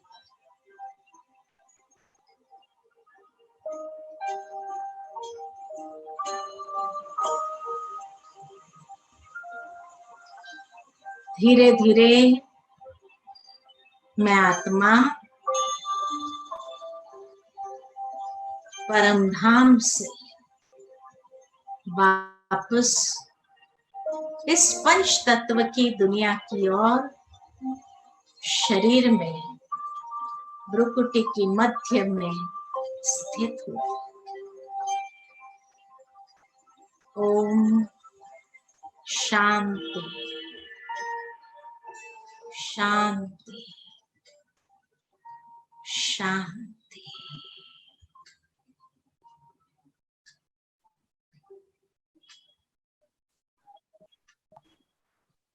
ओम शांति। ओम शांति दीदी जी। इस पूरे सेशन में अनुभव का है, ज्ञान का भी है। जो प्राप्ति हुई है उसके लिए तो धन्यवाद बहुत छोटा सा शब्द है। आपको बहुत बहुत दिल की शुक्रिया।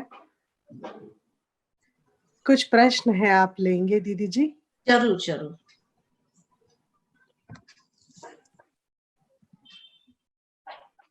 YouTube में भी प्रश्न एक है और यहाँ भी Zoom में भी पूछा है। तो स्वाति बहन कहते हैं, ओम शांति दीदी, हम लोग का हिसाब किताब चुप्त जल्दी कैसे कर सकते हैं और चुप्त हो रही इसका लक्षण क्या है? दीदी मुझे ये प्रश्न पूछना था, प्लीज इसके विषय में स्पष्ट करें। जो भी हमारे कर्म है, कोई भी कर्म अगर विकर्म बना है, देखो एक होता है विकर्म और एक होता है पाप कर्म, दो चीज है। विकर्म किसको कहते हैं, पाप कर्म किसको कहते हैं? क्योंकि बाबा हमेशा कहते हैं कि परमधाम में हमें अपने पाप कर्मों को दग्ध करना है योग बल से। तो पाप कर्म किसको कहते हैं, विकर्म किसको कहा जाता है? तो पाप कर्म बड़े बड़े विकारों के वशीभूत करके किया जाता है। बड़े बड़े विकार, काम विकार, क्रोध विकार, अहंकार के कारण जो होता है उसको पाप कर्म, पाप ही होता है। और विकर्म उसको कहा जाता है जो छोटे छोटे आलस के वश या छोटी छोटी बातों में झूठ बोल दिया, किसी को हमने गलत इंफॉर्मेशन दे दिया, ये छोटे छोटे जो है उसको विकर्म कहते हैं। पाप कर्म बहुत बड़ा होता है। तो जो छोटे छोटे विकर्म है उसको तो हम अपने श्रेष्ठ कर्म से या सुकर्म से ठीक कर सकते हैं। कि भाई अगर मैंने झूठ बोल दिया, जैसे ही रियलाइज किया कि हाँ मैंने ठीक नहीं किया, मैं सॉरी कर लूं, है ना? तो सॉरी जब कर लेते हैं तो मन हल्का हो जाता है। सामने वाले ने भी अगर क्षमा कर दिया तो मन हल्का हो जाता है। लेकिन जो पाप कर्म है, ये पाप कर्म हमें या तो भोगना पड़ता है या तो फिर हमें उसको योग अग्नि से भस्म करना पड़ता है। अब जो योग हम कर रहे हैं उसमें विकर्म बनते नहीं है, पाप कर्म भी नहीं बनते जितनी देर हम मेडिटेशन में बैठते हैं। लेकिन अगर इतना पावरफुल योग नहीं है तो विकर्म भस्म भी नहीं होते। जो पाप कर्म को दग्ध करने वाली बात, वो दग्ध भी नहीं होते। तो पाप कर्म को जलाने के लिए बीज रूप अवस्था चाहिए, मेडिटेशन इतना पावरफुल चाहिए, तब हम उसको समाप्त कर सकते हैं। कैसे पता चला? तो जैसे मैंने कहा कि छोटे छोटे विकर्म हो गए, अगर हमने उसका रिस्पॉन्ड कर लिया कि मैं सॉरी कर लिया, अगर मैंने किसी को दुख दिया मैंने सॉरी कर लिया। लेकिन एक बात जरूर याद रखनी है कि बार बार गलती करके बार बार सॉरी करना ये भी ठीक नहीं है। सामने वाला एक बार सॉरी करने से माफ करेगा, 2 बार करने से माफ करेगा, मैक्सिमम 3 बार माफ कर देगा। लेकिन बार बार अगर हमें वही गलती करनी है, फिर माफी भी नहीं मिलती है। और इसीलिए जब तक माफी नहीं मिलती तो भारीपन महसूस होता है यहाँ पर, जैसे दिल पर एक बोझ है। तो इसीलिए जब अंदर में हल्कापन होने लगे तब समझना चाहिए कि हाँ, मेरा वो जो कर्म है वो समाप्त हुआ। और छोटे छोटे विकर्म की छोटी छोटी भोगनाएं होती है, दुख मिलता है, दर्द होता है, ये भोगनाएं भी मिलती है। लेकिन बड़े बड़े पाप कर्म जो है उसकी बड़ी बड़ी भोगनाएं है। जब कोई ना कोई शारीरिक बीमारी के रूप में जैसे कि सजा महसूस होती है कि ये मुझे सजा मिल रही है, ये फीलिंग आती है, वो तब होती है जब पाप कर्म के आधार पर हम चलते हैं। और कई लोग आज दुनिया के अंदर ये महसूस ही नहीं करते, बड़े बड़े पाप करने के बाद भी महसूस नहीं करते हैं। तो सोचो आगे। और इसीलिए जब कई बार आप हॉस्पिटल में जाकर के देखते हैं, ऐसे पेशेंट्स है, इतना सफरिंग है, जो खुद भी सोचते हैं कि पता नहीं कौन से जन्म की सजा मुझे मिली है। तो वो सजा जो है, ये भोगना जो है, जो दुख दर्द की भोग, ये पाप कर्मों की सजा है। लेकिन जैसे ही मेडिटेशन के द्वारा अगर हमने उसको जला दिया, तो जलाने से अंदर में एक हल्कापन जरूर आता है। जैसे फ्री हो गए तो हल्का लाइट हो जाता है, खुशी होने लगती है। तो ये फीलिंग जैसे अंदर आती है, माना वो पाप कर्म से हम हल्के हो गए। तो ये फीलिंग जो है ये हमें हल्कापन महसूस कराती है ना। और एक लाइटनेस अंदर में आती है, और उस लाइटनेस के आधार पर आपको लगेगा कि हाँ बहुत अच्छा, भी जैसे सब ठीक हो गया।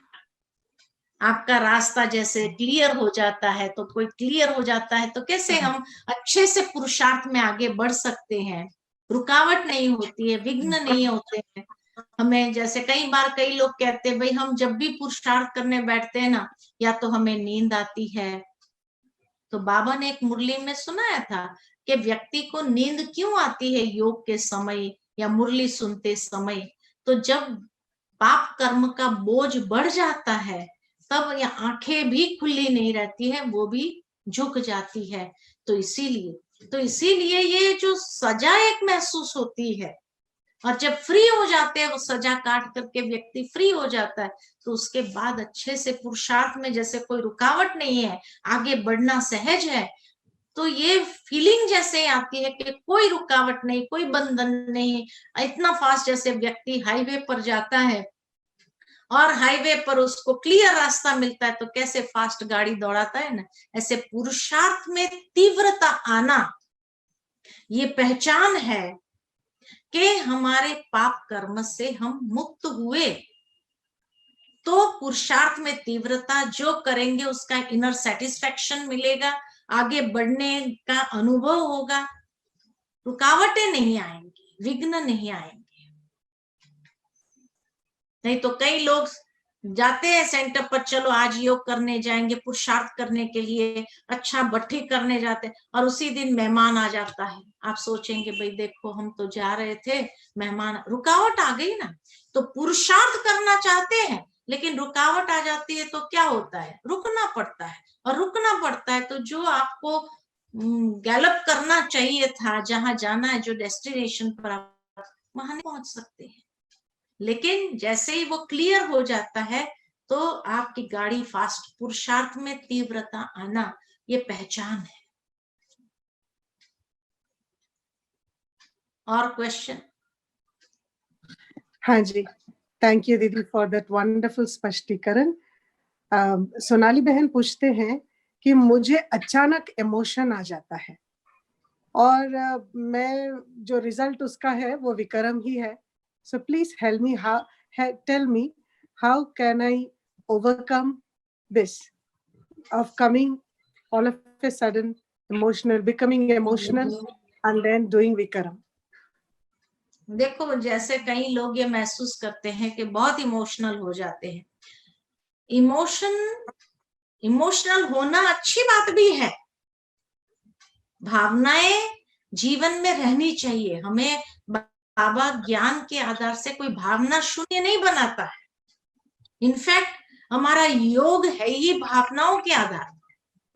बाबा से प्यार है, बाबा से के साथ वो इमोशनली हम कनेक्ट होते हैं। बाबा के साथ बुद्धि से, विवेक से जो कनेक्ट होता है उसको अनुभव जीवन में कभी नहीं होता है। इसलिए बाबा माताओं को प्रेज क्यों करता है? माताओं को प्रेज इसीलिए करता है क्योंकि बाबा जानते हैं माताएं भावना से याद करते हैं। तो इमोशनल होना कोई बुरी बात नहीं है। बहुत पॉजिटिव इमोशंस जब है तभी भगवान भी कहा जाता है भावना का भूखा है।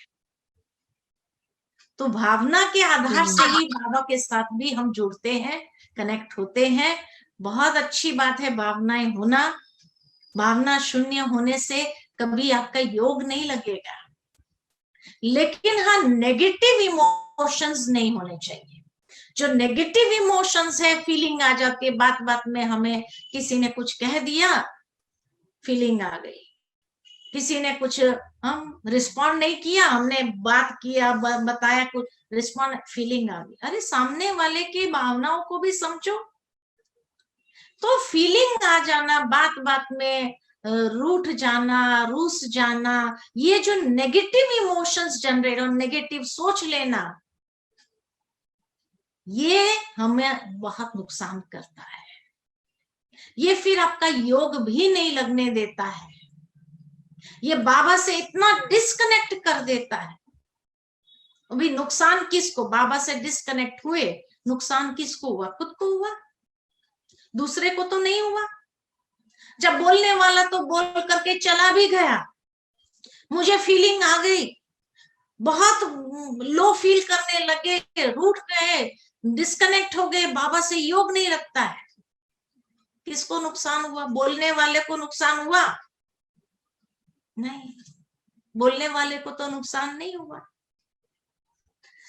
तो इसीलिए बाबा कहते हैं फीलिंग एक फ्लू है। फीलिंग का फ्लू नहीं आना चाहिए, बुखार है। जिस तरह शारीरिक रूप से भी बुखार आता है तो व्यक्ति इतना अनकंफर्टेबल फील करता है, साथ ही साथ वह व्यक्ति एकदम जैसे कि नाउम्मीद हो जाता है, जैसे ताकत नहीं रहती है, शक्ति नहीं रहती है। ठीक इसी तरह जिसको फीलिंग आती है, फीलिंग भी एक ऐसा फ्लू है जिस फ्लू के कारण व्यक्ति अंदर में शक्तिहीन हो जाता है, और शक्तिहीन होने से ही जीवन के अंदर व्यक्ति जो आगे बढ़ना चाहता है वो नहीं बढ़ पाता। बाबा से इतना डिस्कनेक्ट हो जाता है, और उस डिस्कनेक्ट होने के कारण शक्ति का अभाव पहले से ही है। डिस्कनेक्ट हो गया तो और भी शक्ति का अभाव है, तो व्यक्ति कहाँ लैंड होगा? डिप्रेशन में ही लैंड होगा। नुकसान किसको हुआ? खुद को हुआ या दूसरों को हुआ? Thank you, Didi. How to adjudge the intention of a person before we donate something to him? इसीलिए कहा कि आपको अगर ये लगता है कि भाई पात्र ढूंढना बहुत कठिन है तो नहीं दान करना अच्छा है। दान करो तो सुपात्र करो, नहीं तो नहीं करना ज्यादा अच्छा है। लेकिन जहां आपको है, विश्वास है, यहाँ सफल होगा, यहाँ करप्शन नहीं है, वहां करो आप। कोई बच्चे को आप एजुकेट करो, एजुकेशन दो। बच्चे को आप बैठ करके खिलाओ, उसको उस तरह का स्नेह दो, उसका भविष्य अच्छा बने, टाइम दो आप। बहुत तरीके हैं दान करने के, कोई एक तरीका खाली धन से ही करना है ऐसा नहीं है। किसी का जीवन बनाओ, ये ज्ञान दो, ये आध्यात्मिक ज्ञान दो, ये भी बहुत बड़ा दान है। है ना दीदी? एक्चुअली ये ज्ञान देना और जैसे आप गुणों की बातें कर रहे हैं, आई थिंक ये दान देने के लिए कुछ ज्यादा सोचने की और पात्र को देखने की जरूरत है। मेरा हाँ, अच्छा है, क्योंकि आज क्योंकि हर कोई intention कुपात्र ही है। ऐसे कुपात्र को भी ये ज्ञान दान दो, गुण दान दो, वैल्यूज का दान दो तो बहुत अच्छा है। हाँ, इसमें टेंशन की जरूरत नहीं है, स्ट्रगल करने की जरूरत नहीं है, सोचने की कि कौन किसको दे सके, देव नहीं दो, ऐसे। हाँ, राइट। कुमारी रितुबेन जी कहते हैं, असिस्टेंट प्रोफेसर है, how can a murderer be absolved of his wrong act through meditation? ऐसा है कि भले मर्डरर है, लेकिन अगर उसने प्रायश्चित किया है, दृढ़ संकल्प किया है कि आगे से मैं कभी ऐसा नहीं करूंगा। बाबा के यज्ञ में भी पंचम सिंह डाकू जैसे डाकू है ना, जिसने कितने 300 खून तो उसने अपने हाथों से किए, तिहाड़ जेल में था, लेकिन जैसे ही ज्ञान मार्ग में आ गया, परमात्मा को समझा उसने, और परमात्मा ज्ञान से उसने अपने जीवन को परिवर्तन किया, और उसको तिहाड़ जेल से भी रिहा कर दिया गया। तो सबसे पहला काम उसने यही किया, अपने दुश्मनों के पास जाकर उसने कहा, जो सजा देना चाहो मुझे दे सकते हो। जैसे ही लोगों ने देखा कि वो परिवर्तन हो गया है, उन्होंने भी क्षमा कर दिया। आज वो कितने शहरों में जाता है, इंडिया में हर शहर में जाता है, घूमता है, और बाबा का घर बनाया उसने। जैसे ही सरकार से उसको जमीन मिली कि भाई तुम्हारे रहने के लिए तुम एक नॉर्मल जिंदगी जियो, उसने कहा मेरे पास तो कुछ है नहीं, मैंने तो सब कुछ सरेंडर कर दिया, जो डाकू था और उस समय जयप्रकाश नारायण जी के सामने सब समर्पण कर दिया, तो सब कुछ समर्पण कर दिया, तो मेरे पास तो कुछ नहीं है। सरकार ने उसको जमीन दिया, उस जमीन पर उसने घर बनाया, और घर के ऊपर का फ्लोर जो है पूरा बाबा की सेवा के लिए उसने सरेंडर कर दिया। अब वहां बहने रह करके कितनी सेवा हो रही है, और वो गांव गांव जाकर के लोगों को सुनाता है अपने जीवन का परिवर्तन कैसे किया, कि इतना खूंखार डाकू होने के बाद भी चंबल घाटी में जिसने 500 का डाकू उनके साथ थे, 500 लोगों का समर्पण जिसने किया, आज वो देखो कितना एक सुंदर जिंदगी जी रहा है, कितने अच्छे कर्म कर रहा है। अभी थोड़े दिन पहले ही मुझे मिला, मैंने उसको बात किया तो कहा अभी 90 साल का हो गया हूँ। उसको मैंने पूछा बाबूजी कितने साल के हो गए, कहा 90 साल का हो गया हूँ। 90 साल का हो गया हूँ, लेकिन गांव गांव में जा करके सबको बाबा का परिचय जरूर देता हूँ, अपने जीवन परिवर्तन की बातें जरूर सुनाता। तो होता है, डाकू भी नॉर्मल इंसान बन सकता है। मर्डरर, उसने 300 खून अपने हाथों से, उसने कहा जिंदा लोगों को जलाया था हमने, वृक्ष के ऊपर उल्टा टांग करके, जब कोई उनकी बात नहीं मानते थे तो वृक्ष के ऊपर बांधते थे उल्टा, दोनों ऊपर और माथा नीचे, और नीचे से आग लगाते थे। ऐसे लोगों को जलाया है उसने। इतना बड़ा खूंखार डाकू, जिसके ऊपर सरकार ने कितना बड़ा इनाम रखा था, अगर वो परिवर्तन हो सकता है, आज कितनी जेलों में अपनी सेवा चल रही है, कितने जेलों में लोगों का परिवर्तन हुआ है, बहुत लोगों ने परिवर्तन किया है, खूंखार डाकुओं ने परिवर्तन किया, लोग मर्डरर्स ने परिवर्तन किया, और बहुत सुंदर जिंदगी जी रहे हैं। कोई बड़ी बात नहीं है।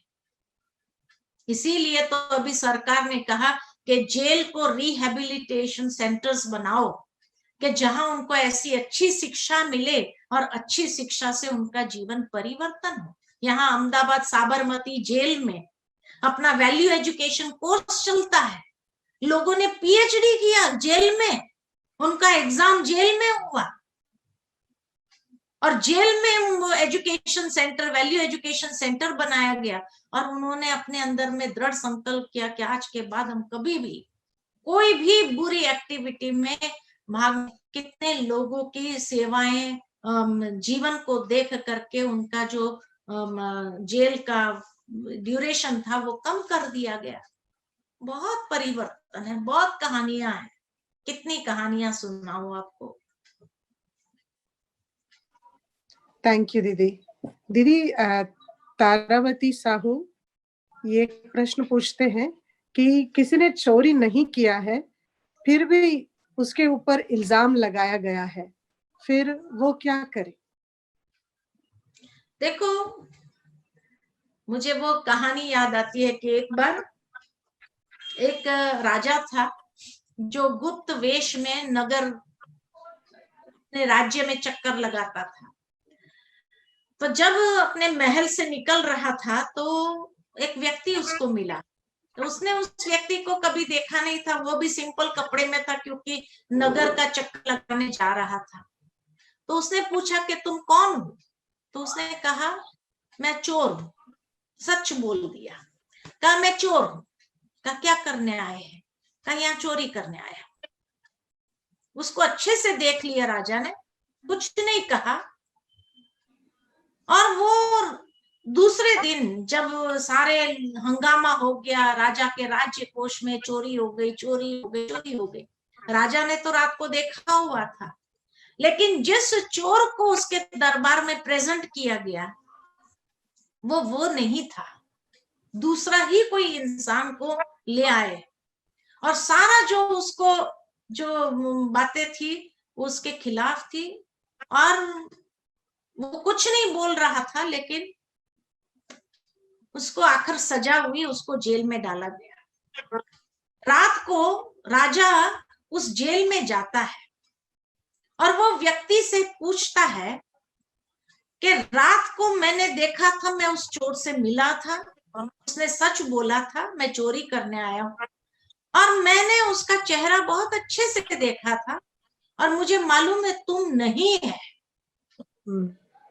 लेकिन आज मुझे एक बात बताओ, जिंदगी में कभी भी तुमने चोरी किया था?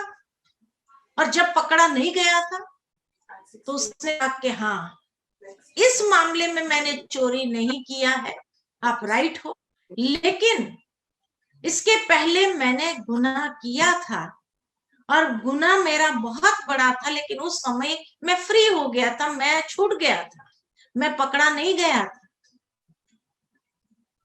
तब राजा को चैन हुआ कि किसी इनोसेंट व्यक्ति को हम सजा नहीं दे रहे हैं, लेकिन जिसने पहले किया था, लेकिन उस समय वो फ्री छूट गया था, तो इसीलिए वो सजा उस समय नहीं मिली थी तो आज मिली है। तो मनुष्य का कर्म उसको कभी छोड़ता नहीं है, आज नहीं तो कल भोगना तो पड़ेगा। तो समझो कि कोई सोचे कि मैं इनोसेंट हूं, हो सकता है कि इस जन्म में आपने नहीं किया हो, लेकिन पूर्व में कोई किया हो, तभी तो कर्म छोड़ता नहीं है।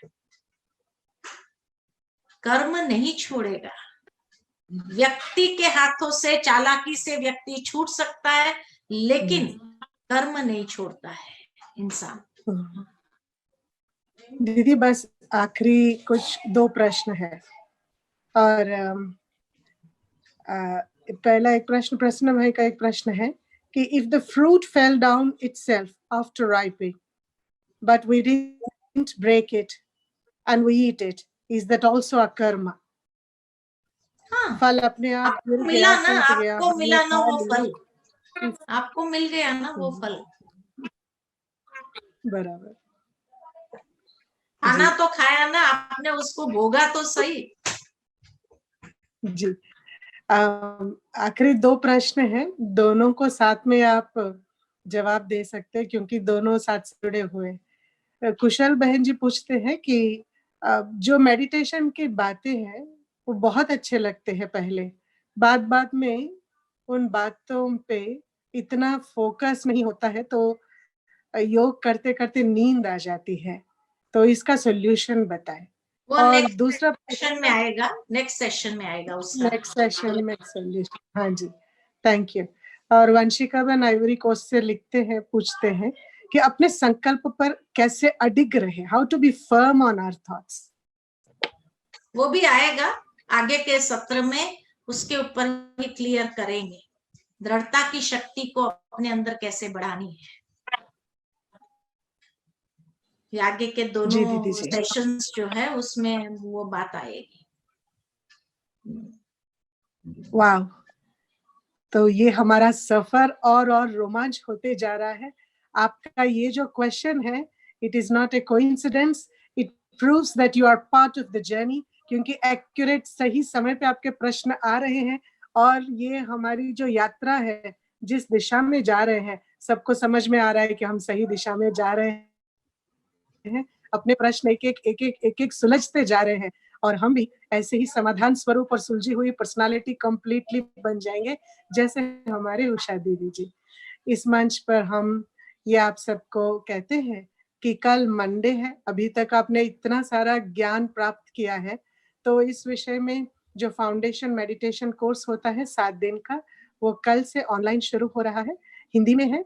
भारत का समय शाम के 7:30 से 8:30 बजे, सिर्फ 1 घंटा, या आप कहीं भी होंगे इस टाइम जोन से मैच करें। और कुछ डिटेल्स की जरूरत है तो आपके इनविटेशन पे जो व्हाट्सएप नंबर है उस पे आप संपर्क कर सकते हैं, ओनली थ्रू व्हाट्सएप। और अभी दीदी जी को थैंक यू करने के लिए चैतन्य फूल भी वेट कर रहे हैं हमारे दिलों के साथ साथ। Sister from Lagos, Meenal ben, video on करें प्लीज।